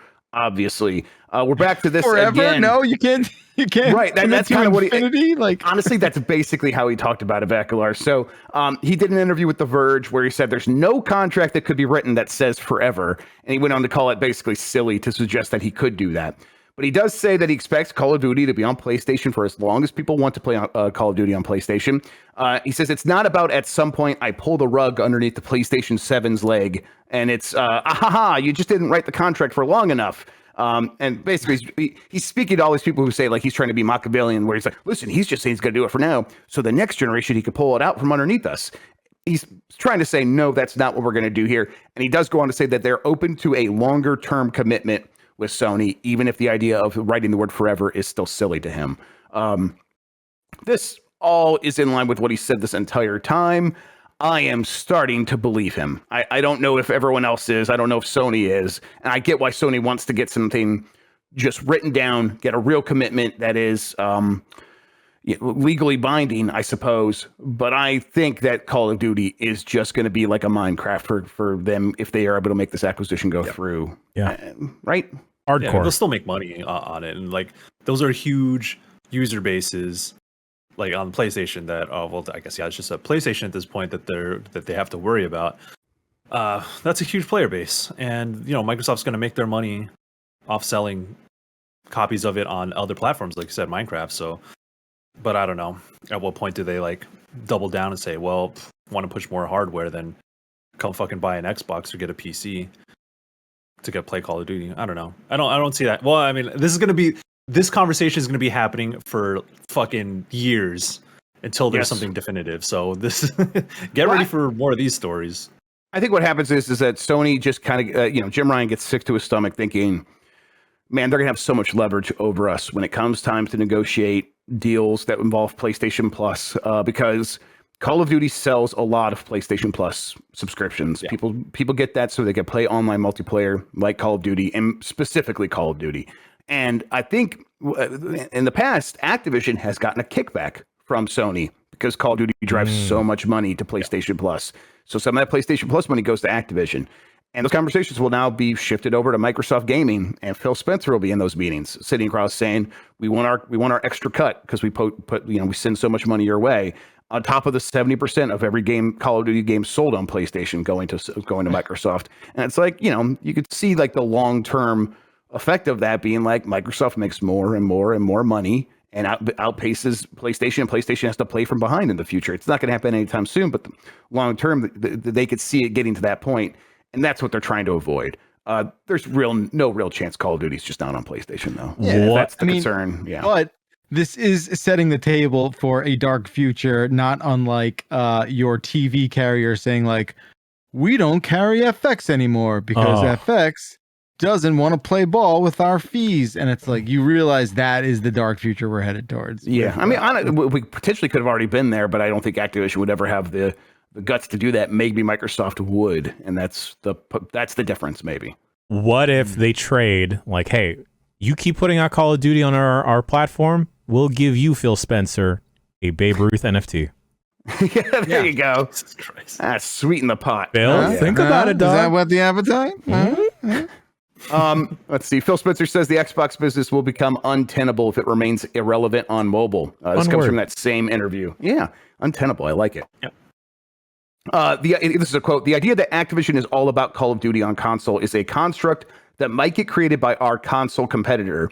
And that's Spencer maybe referencing Sony. And he makes it pretty clear that he's definitely referencing Sony when he says, I haven't heard that Nintendo has been sending any complaints about the deal.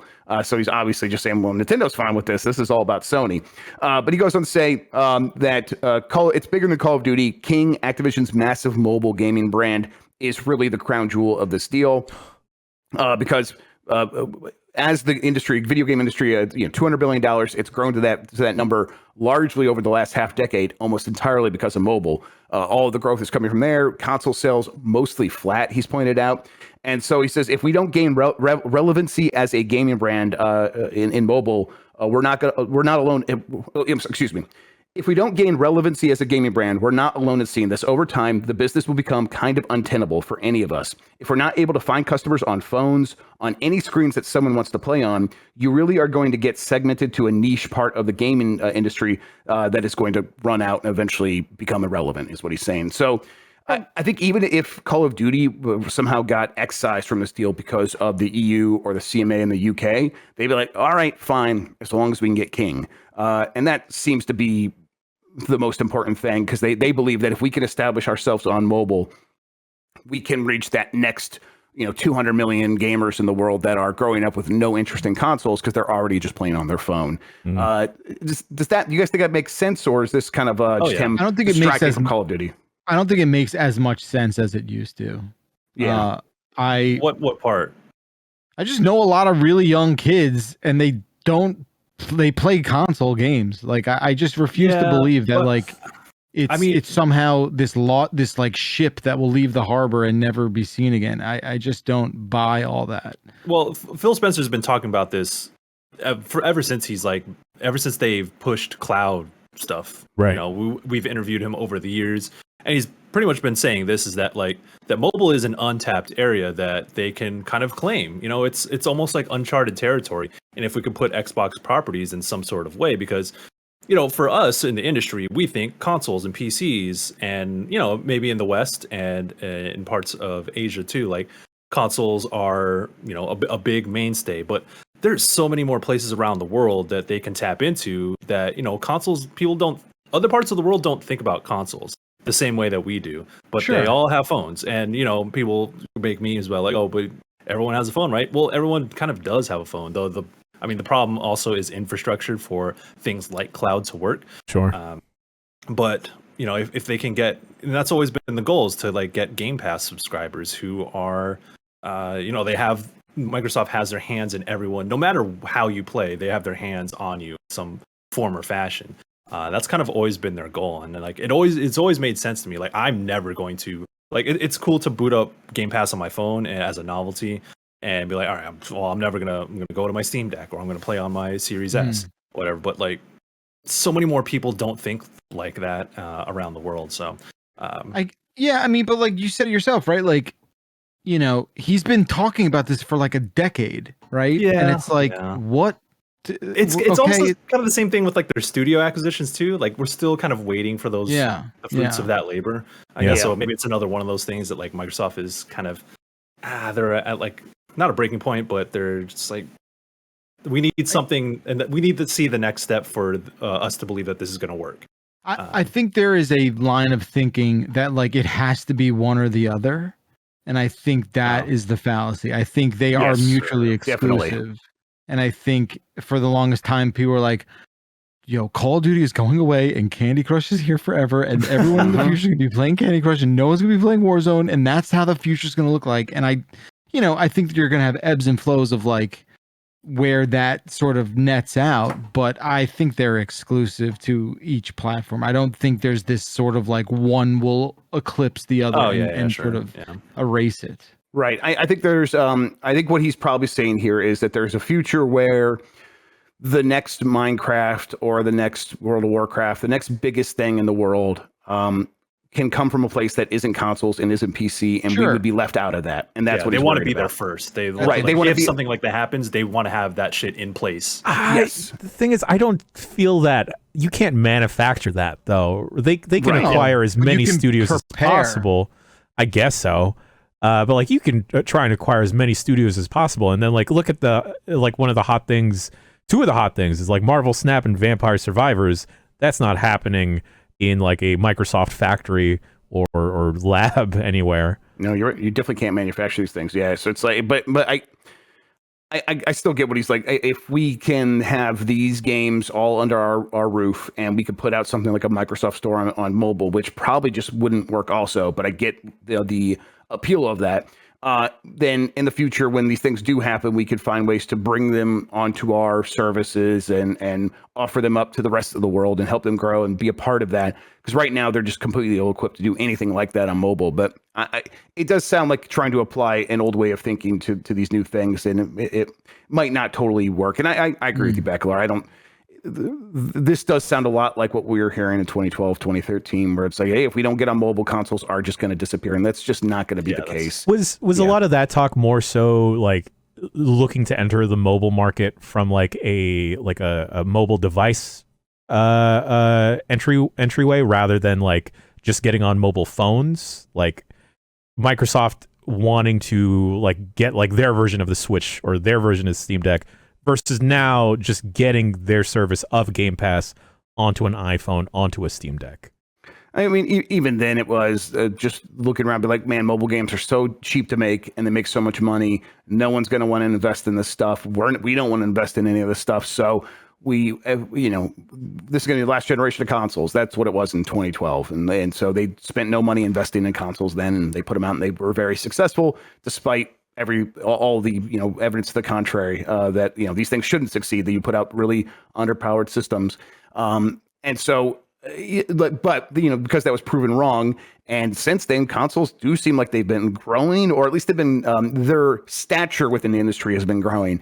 And in terms of like being a kingmaker and where the big thing can happen, that still seems to be happening on PC, early access on Steam, and on console.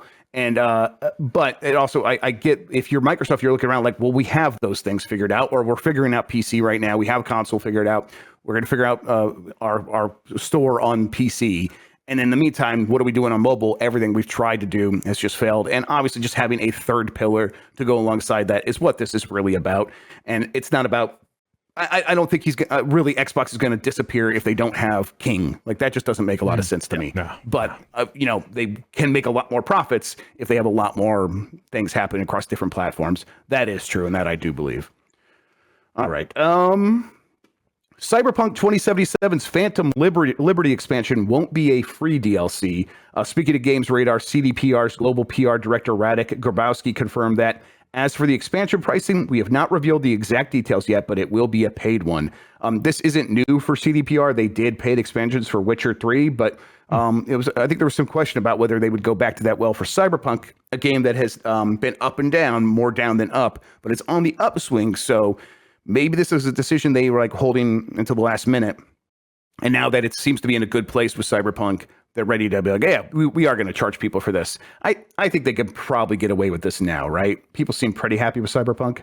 Yeah, I feel like the initial launch day stink is now blown out. The show has done wonders for Cyberpunk. Yeah, let me tell you. Yes, absolutely. It's really, I mean, people are like, okay, I'm going to go check this out. And what they found is a game that mostly works. So people point out still pretty buggy. I think it's buggy in an acceptable janky way, as we were talking about earlier. It's like, this is the acceptable level of jank that we're just used to now. It's still not that great of a game for in my estimation, but people seem happy with it. It's delivering on storylines and characters, and that's what a lot of people really want from that. So getting more of that in an expansion, Phantom Liberty, maybe that's exactly the kind of thing you can sell if you're CDPR. Elden Ring has reached a new sales milestone. It's now sold 17.5 million copies. That puts it in pretty rarefied air where there are very few other games that sell that many. Really, 15 million copies is like that diamond level for game sales where, it's above platinum. 10 million is platinum in games. 15 million is like that diamond level. If you get there, almost nothing sells that much. This is now at 17 million. It sold about 900,000 copies in the last quarter. So it's still selling at a pretty brisk pace overall. So they will probably get to 20 million copies for this pretty soon, because I would imagine Elden Ring going to do pretty good at the Game Awards. That'll probably give it a little bit of a boost. And then, the holidays, it should sell another million copies at least. So it's going to be well on its way to 20 million here pretty soon, which again, huge milestone for any game. Yeah. The big thing here is this is outsold Dark Souls 3 and Sekiro combined already. Oh, damn. Not surprised. Right. This is just the biggest game that they've ever done by far at this point. I only imagine that if and when DLC gets announced, that those sales would spike again. Yeah, I think so. They'll put out DLC. They will put out a Game of the Year edition. Absolutely, all that stuff's really going to help it sell a ton. Ooh, they have that Game of the Year edition ready. It's ready. It's already printed. Keely's going to pull a string at the Game Awards, and then everyone's going to get copies. Yeah, I mean, that DLC probably does get announced at the Game Awards, I would think. So, that'll be fun to see. Rockstar turned down a GTA movie pitch just after GTA 3. This movie brought to them by Hollywood. It was pitched by like a Hollywood studio that went through another Rockstar creator, Kirk Ewing, who worked on the State of Emergency games. Someone contacted him and said, hey, could you get me in touch with the Housers? I have a Grand Theft Auto pitch that we want to work on with them that would star Eminem and be directed by Tony Scott. Do you want to make it? And Ewing reached out to Hauser. And I think he reached out to Dan Hauser, not Dan Housen, Dan Hauser. And I was like, hey, can we make this happen? And Dan's like, I'll talk to Sam. He talked to Sam, and Sam's like, no, thanks. We're going to pass. We're not interested. And I could kind of see like what that movie would look like. Tony Scott, a Tony Scott very easily GTA movie. Yeah. And it's like, that could be, there's something there. I love Tony Scott, but I can also see the Housers being like, listen, we have already established something, even with GTA 3, that is bigger than any movie. Yeah. We don't need it sullied by someone else coming in here and working with our creations. We're just going to be the cultural thing here. We don't need Hollywood's help. I can see that happening too. Say what you will about those two, but like I think that it was the right decision for sure. I think so too, right? Yeah. I mean, at the worst, at best, it's probably just a forgotten thing. They're like, oh yeah, that existed, like the Need for Speed movie or whatever. Right. Yeah. God, I keep forgetting that happened. Yeah, but at worst, it's this stain on an otherwise renowned franchise. But yeah, I could see, man, Tony Scott. Just give me more Tony Scott movies, really, is what I wanted before he left. Ah, man, Tony Scott and Eminem, though. I don't know. I mean, listen, obviously it should have been Denzel, because Tony Scott's best stuff was all with Denzel Washington. When did GTA 3 come out? 2001. Yeah. Okay. Right when I was graduating high school. So on the cover of EGM, and I was like, wow, I should play this game. Yeah, I was at my friend's house, the dirtbag friend's house, and we were all just on the TV constantly, passing the controller back and forth. So, finally, the European Commission responds after Microsoft Activision comments from staffer receive backlash. This is a pretty funny story. Basically, there's this guy, Ricardo Cardosa, who's the deputy head of unit of interinstitutional and outreach at the governing body in the EU, which basically oversees matters involving businesses. Very specifically, though, he does not work in the division that would police competition. So when he went on Twitter and said, let's see, how do you actually put it? The commission is working to ensure that you will still be able to play Call of Duty on other consoles, including my PlayStation, is what he said on Twitter. And that got people to be like, what the fuck are you talking about? Yeah, your what? PlayStation? Why? Like, you're really going to blow up this deal because you want to keep playing Call of Duty on your PlayStation? Really quickly there, the EU Commission came out. It's like, Mr. Cardoso works in the Director General for the Internal Market and not in the Directorate General for Competition. Mr. Cardoza is not involved in the assessment of this transaction. But then he goes, then it says, furthermore, as indicated clearly in his Twitter profile, he tweets in a personal capacity. So tweets are my own is just the best defense they got there. I love that. We talked about that, G-Man, but I can't. Amazing. Exactly. Bravo. The tweets are my own. Finally coming to play. It clearly states. Right, exactly. I'm a parody account. I'm a parody. It's all a joke. I paid $8. I'm sorry. He basically went on to say the same thing himself and said the same thing. In my profile, it says the comments are personal, so I don't know what you guys want from me. I just really think it's a powerful move to try to play it off.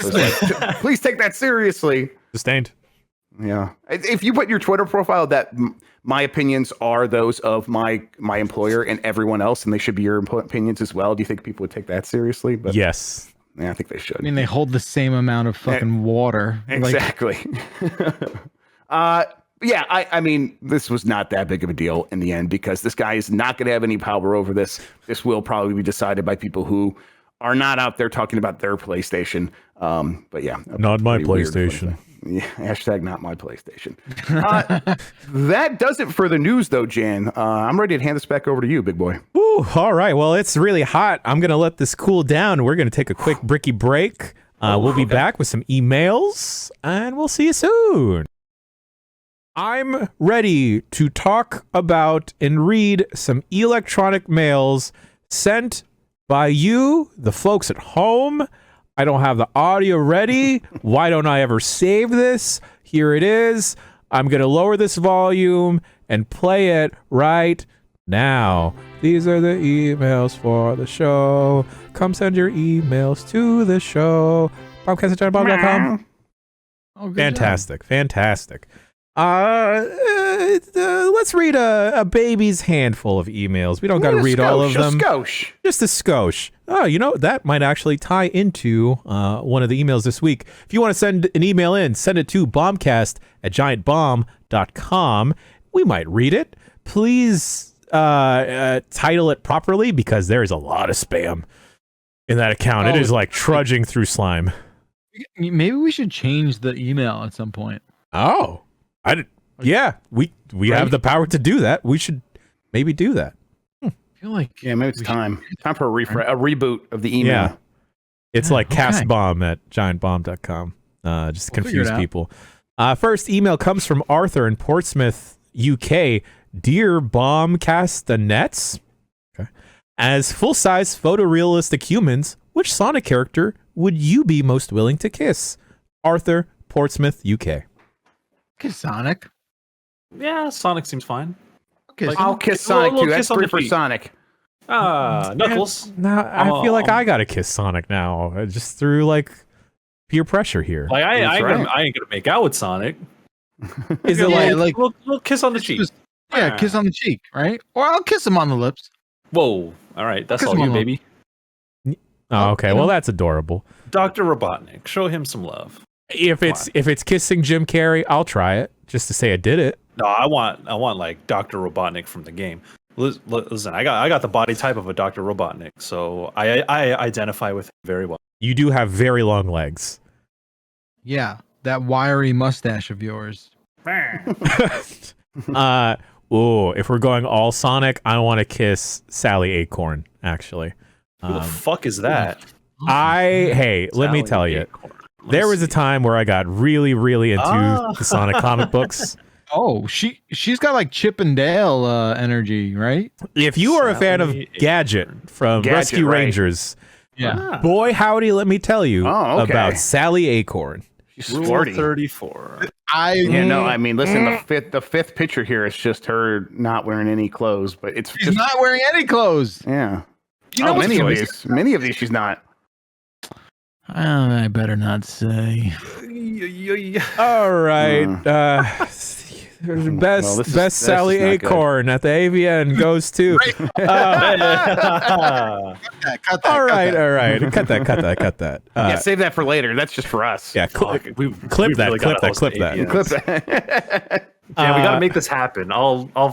I might know some people actually. Yeah, all right, let's go. Happen. What does that mean? They're gonna host the AVNs. I do know some people in Kino production. I gotta. We don't. Okay. Nate from Salt Lake City emails. Hi, Bomb Crew. My wife and I, early 30s, will be visiting Japan for the first time for a couple weeks around the new year. We'll be splitting time between Tokyo and Kyoto. As a lifelong gamer, and both of us are current anime enjoyers, what locations, attractions, stores, experiences, etc. would you say are absolute essentials? A kiss on the cheek for each of you. Nate from Salt Lake City. Hell yeah. I've never been to Japan. Has anyone else here have? I have not been, but I have an itinerary of my own. Oh. There you places go. I'd like to see. Well, if you're going to go to Japan, you're going to Tokyo, so Shinjuku nightlife, go to Kabukicho, go see where Yakuza was made. Yeah, basically, I mean, Kamurocho is modeled after Kabukicho, which is a real place. Go take a picture at the sign, go to a Don Quixote, go to a bar. If someone is a little too friendly and they're kind of suspicious, they're probably up to no good, especially in Shinjuku. I've heard many, not horror stories, but you know, you get juiced out there. Some shit can go down if you're not careful. They'll detect foreigners like they'll scams. They'll be asking you for like they're grifters. They're gonna grift you out a little extra money. Yeah. Okay. Yeah, $20 here and there. If they're trying to get you into a host club, you can fall down like a rabbit hole. So just be careful with those kinds of things. You need a fixer. Like I want to go to Japan with a fixer for 3 weeks and do everything the perfect. Like I fantasize so much about going to Japan, I can't even handle it. Yeah. I'm not joking. Like I've been trying to go there for a long time. We were gonna go for our 10-year anniversary, pandemic and whatnot. I'm this story's really hitting close to home. So you're gonna have to go, Michael, and then tell me what to do. I'll tell you what's up. They're opening up soon. People can start to go there. But yeah, I would like to go to Kabukicho just because the whole Yakuza thing, of course. But also, I mean, go to Akihabara, especially for someone who's an anime enjoyer and a lifelong gamer. Check out the arcades. I don't know if there's still a Sega arcade. I know like Gigo, Sega. I think there's at least one. There's a couple or one location that should be open. They did shut down a bunch of them like last year, but there might be something that's still open. Yeah. Yeah. So definitely do that. And if you go to Kyoto, I'm Osaka. You're probably gonna visit Osaka. So go down by the river at. Not Sotenbori, Dotonbori. That's where the other half of Yakuza 0 happens. So you go there, see the Running Man, take pictures on the bridge. About Japan, yet you've never stepped foot in the country. This is amazing. Yeah, well, I mean, I have a lot of friends who've been to Japan and know people who live in Japan. Also, Nara. I think Nara is near Kyoto, or is in like the Kyoto area. So Nara is more of a has a lot of history, more nature kinds of things. So if you want to get away from the city life a little bit, I think Nara is definitely a good choice to go to. You can feed not reindeer. What the fuck? What are deer? They? They have antlers. Deer. Yeah, sure. I don't know. I don't know animals. Take pictures at historical sites. So yeah, I think Nara would be cool to check out. Break into Nintendo headquarters. Yes. Just to shake Shigeru Miyamoto's hand. Totally. Yeah. Beanie. Oh, and go to a Kirby cafe. Oh, I want to go to a Kirby cafe. It's so cute. Oh, just have a bunch of little Kirbys rolling around. Yeah. Selfishly, one of the things I want to do if I ever have the opportunity to go to Japan is go to like a Disneyland there and just see how wild it is. The general tip: traveling to a different country, just try all the food. Try all the food that you can. If you're not into seafood, too bad. You're now into seafood. Yeah, you'll figure it out. Why is it called Disney Sea? I don't know. I never. It is by the sea. Okay, cool. Yeah, 'cause for me, sea means Southeast Asia, but Japan's not. That's not. Hey, Japan. shouts out to my Seasians. That's not Japan though. Yeah, it's not Japan. So I was like always confused by that, but yeah, whatever. I'm assuming it's just like a water-based Disney. Like, is it It's themed around different seas. It's seas nuts. Yeah. CD. All right. Yeah. All right. Was that like a fucking sailor or some shit? Like, I mean, Steamboat Willie, dog. He's been right. It's not a water park. Not a very specific. Not a water park. All right. Fair enough. Yeah. If you go to Japan, definitely. I mean, trains are going to take you everywhere. Public transportation is the way to go. I don't know if you've rented a car or whatever, but you can get to Tokyo to Kyoto in like 2 hours train ride. I've heard, allegedly. I don't know why I need to say allegedly on that. It's not like fucking legal problems. I think Yokohama, if you have time, check out Yokohama, which is near Tokyo as well. Just because, this game called Yakuza Like a Dragon, you know what I'm saying? Yeah, go check out where that game. I'm obsessed currently with a new YouTube channel that I discovered called Solo Travel. Oh. It's some person who goes around Japan and like mostly makes use of like kind of cool public transportation, weird like cubicle hotels, and just it's not even narrated, it's just subtitled. So it's like almost like, POV camera with subtitles, and that's it. And it's just very it's also doing the Sudoku thing for me, where it's like I can fall asleep to this very easily. So I think that's why I'm into it also. But it's fascinating, and I just I want to go to Japan very badly. So somebody help me. Let's all go. Let's go. Let's all go. That next Bombathon will be in Japan. Hell yeah. Yep. Hell yeah. Easy enough. We'll get all the friends of the site there too. No problem. 8-4. Yeah. No questions asked. Oh, you know what? The 8-4 homies could 8-4 probably guys would do that. Yeah. They could be the fixers, actually. Yeah, they absolutely could. All right. Next email comes from Joe in Michigan. They write in, I've been looking at switching to a manual espresso system with a pressure gauge to replace my giant espresso machine that takes up a lot of counter space. Have you ever used one of these, and was the espresso pulled still worth drinking? Additionally, have you ever tried freeze distilled milk? Oh, gosh. I've been using this in my cortados lately and balancing the milk sugars with a drop or two of bitters. It has been revolutionary. None of my friends are coffee people, so I need somewhere to espresso. What a coffee freak I am. Thanks for being that outlet, Joe in Michigan. Real quick, no one here to help you. Real quick, did you see that I sent you a message in Discord? Yes. About the new Espresso Tycoon game. Yeah, Espresso Tycoon. So just look out for that.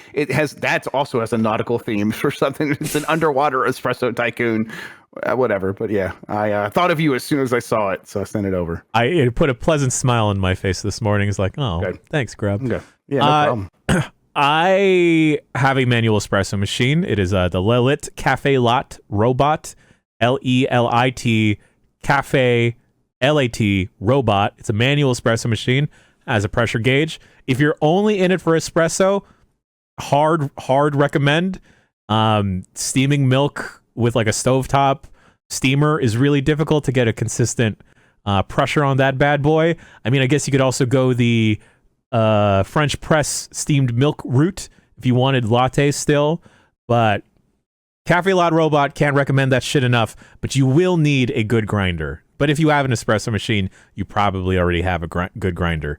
God, I could talk about coffee for days. Yeah, like this is just a matter of like putting in the boiling water and then you do the pressure, because that's where the espresso magic happens, right? It's being pressurized into the caffeine or the coffee beans. Okay. Because I know that's what my machine does, but I never really understood like, how would you do that manually? But I see it's just a bunch of presses, so you're probably just creating a ton of pressure yourself. So okay, I'm like looking at the Cafe Robot right now, Cafe Lot Robot right now. It is absolutely fantastic. It's pretty good. I hate it. I hate it because I've consumed more coffee now because of this piece of crap. Mm-hmm. That being said, La Marzocco, your boy's DMs is still open while Twitter's still around.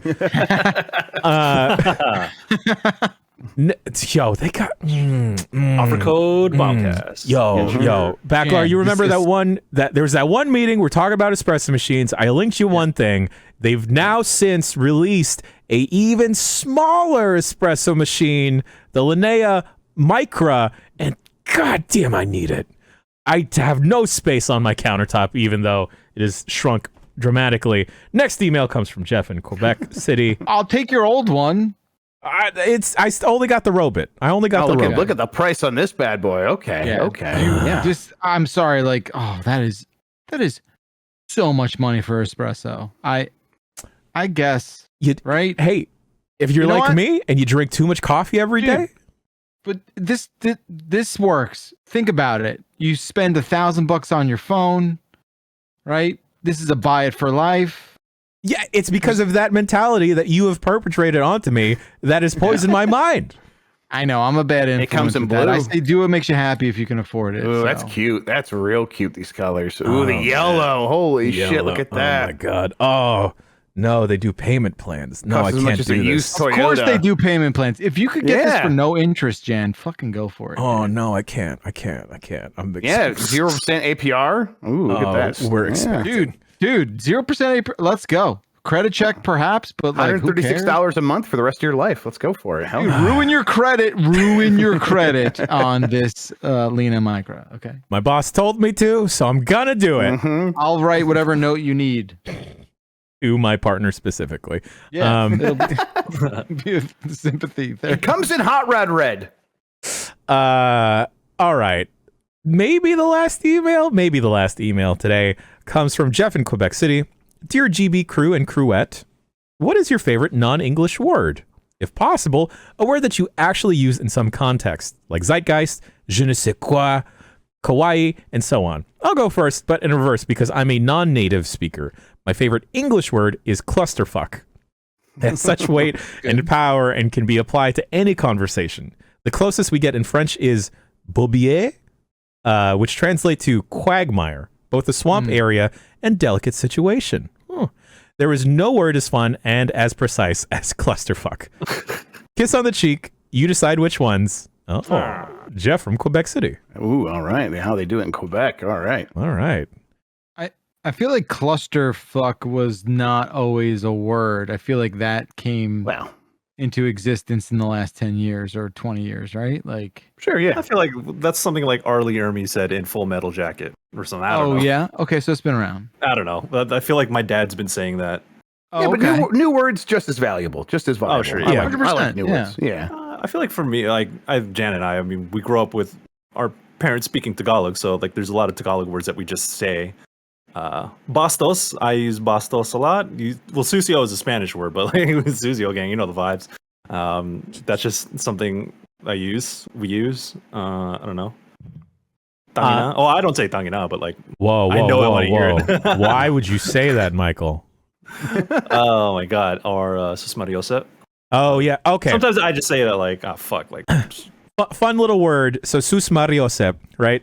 I, for the longest time, thought that was just one word because that's how it's said and pronounced. I mean, it kind of is. Yeah, I didn't realize that was an abbreviated way to say Jesus, Mary, Joseph. Yep. Oh, And that's susmariosa. That blew my mind. A fun word in Tagalog that is a bad word in Tagalog that is very, I guess, neutral here is the word pookie. Pookie? Oh, Yeah, you can't say that. Don't say that to any. Wait, what did I just say? Yeah. Because it's kind of like the nether regions. Oh my god. You know. It's like saying fanny. Yes, exactly. It is Oh, exactly yeah. like saying fanny. Forgive me, I misspoke. Sorry. I don't know. Is chutzpah or like That's does that count? Yiddish. That's Yiddish. All right, that Yeah, counts. that counts. Yeah, it's Absolutely. Schmuck. Skosh? I like schmuck. Skosh count? too. Schmuck? Where does schmuck come from? Schmuck is Yiddish also. Yiddish, yeah. Oh, Those, shit. all the Yiddish ones are actually my favorite for sure. Yeah. They're a lot of fun to say. They got that good in it, and then that action's always good when especially when you're mad or trying to make it sound like you're madder than you are, and like kind of playing it up. Yeah, fucking schmuck. It's really Look at good. this It schmuck. feels Yeah. like that. Yeah. It does have a lot of weight when you say it like that. Yeah, and what's his name from Independence Day? The old Jewish guy, the old Jeff Goldblum's dad. Yeah. And he'd be like, "Oh, I look like a schlemiel," and I really think that's like, yeah, it's good stuff. Those are my favorites, absolutely. Zhuzh, what is zhuzh? Zhuzh is like slang, right? It's like like a little bit of a push, right? Yeah, like a little sweetener. Yeah. A little bit, a little extra, a plus, perhaps. Mm-hmm. I like just saying Jose, like no way, Jose. San Jose? Yeah, we don't talk about San Jose. I like saying gabagool. Yeah, but Gabagool is actually neither English or Italian. That's what you think. I don't know. I feel like there's things around the house that I just call what it is in Tagalog, like walis, like the sweeping your broom. Walis. Yes. Walis ting ting. I feel like that's a very efficient type of broom, especially for the outside world. So that's just a broom to me. God, I can't think of any other. Spiel. I didn't realize Spiel was Yiddish. Spiel, yeah. Spiel is Spiel, yeah. okay. All right. There's a lot of Yiddish in common. It's just there, tchotchke. Yeah. Tchotchke. Oh, okay. It's because of like 90s sitcoms and movies have kind of like. It's all Fran obviously- Drescher's fault. Yeah, Fran Drescher, exactly. Yeah, the schmutz. Don't get me started on Fran Drescher. I know. Mashugana. Mashugana. Oh, Yeah. Even like schmutz, right? Like Schmutz, absolutely. Yeah. A mensch. Schmear. I like in it. You know, I've heard Tam and Lucy say in it all the time. That's just like British slang, right? Yeah. Like that's, I guess that doesn't count as English, you're right? Yeah, I mean, during Extra Life, I was letting them rip, man. I was just like in it. I can't get it out of my fucking head anymore. Goddamn. Yeah. When you hang out with the two of them, it's like it's tough not to become a chameleon and just absorb it all. Yeah. You know. Oh. I'll drop a lot of what's all this then, unintentionally because of those two. All right. Thanks, guys. You know, guys, thanks. You know, guys, please. Guys, narrative continuity. Narrative continuity. Absolutely. Yeah. You know God damn it! The other day, like something, I was very frustrated with something, and then I just like kind of like kicked the air, just like Gerald and Betty, Gerald and Betty, Gerald and Betty, please. Gerald and Betty, come on, Gerald and Betty. And then like I made my partner watch Friday Night Forkin', and she did not understand anything, but she was also captivated. Hell yeah. I think that about does it for the emails this week. Thank you for sending your emails in. Once again, that email address for now is bombcast@giantbomb.com. We got a bunch of things happening. There is a Havestella quick look that is now up on the site. Pentimate quick look as well. Some other quick looks are in the hopper, getting ready to get recorded. But folks, groundbreaking news. Groundbreaking news because the last episode of season 1 of Friday Night Forking is this Thursday, folks. Tune in to this narrative continuity. Perhaps the wine moms will show up. I don't know. Right. I can't tell you. Maybe we'll find out what is the Fork Illuminati.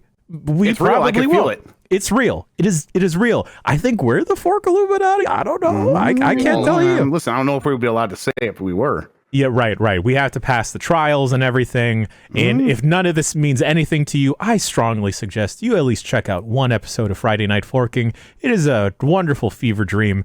Show it to your family on next Thursday, next Thanksgiving, when you're all together. Yeah, there you go. Your entire extended family down. Yeah, when your uncle starts being racist, just sit him down and be like, no, Fork Illuminati. Pass fire right there. Comment on critical race theory. That's when you... yes, exactly. Yep. Put a fork in it. Show you. There was a part of the Extra Life archive from the SF office, which is now up on YouTube, where Matthew, Rory, and I did a deep dive on race. I need to see that. Oh, shit. We were in the dark period. Yeah. We were bicking back, being bull, just full slouch mode, just talking about race and history. It was great. Jeff Bakalar. You guys did a tier list of races? That's pretty bold. We did not do that. But Bakalar, Rory, and I did do a Discord Q&A with the folks, part of our lovely Discord community. You can that will publish for everyone this Thursday. If you're a premium member, you can listen to the archive of that now. Next week is also a short week because of Thanksgiving here in the States. So stuff is going to get jimbled around. Jambled. Voicemail dump truck will be popping off on Wednesday next week. Thursday, Friday, we are not doing squat. I will make sure that no one does. Playing Donkey Kong Country, man. That's all I'm doing. A lovely Thanksgiving tradition in the Grub household. Absolutely is. Yep. Yes. UPF this week. Game S mornings, Wednesday till Friday, baby, and regular programming as per usual. We got the pit opening up. Eternal Darkness at the Heart of My Soul. Unfortunately, Grubsy 3D. Unfortunately, I'm so sorry. There's a package here. Uh-oh. That says on it, do not open until Grubsy 3D. Oh, boy. I'm not going to show you that part because there's also addresses on that part of it. But I'm frightened. I'm scared. I don't want to deal with this anymore. I want to get this game over with. So I'm looking up speed on strats. You have found a post office and figured it all out. I'm very happy. Yeah. Until next week, we'll catch you with another episode of the Giant Bombcast. I've been Jan Ochoa. He's been Jeff Grubb. He's been Jeff Bakalar. And he has been Michael Higham. And we will see you next week. Peace. Thanks, Mike. All right, music's playing. We're gonna turn this stuff off.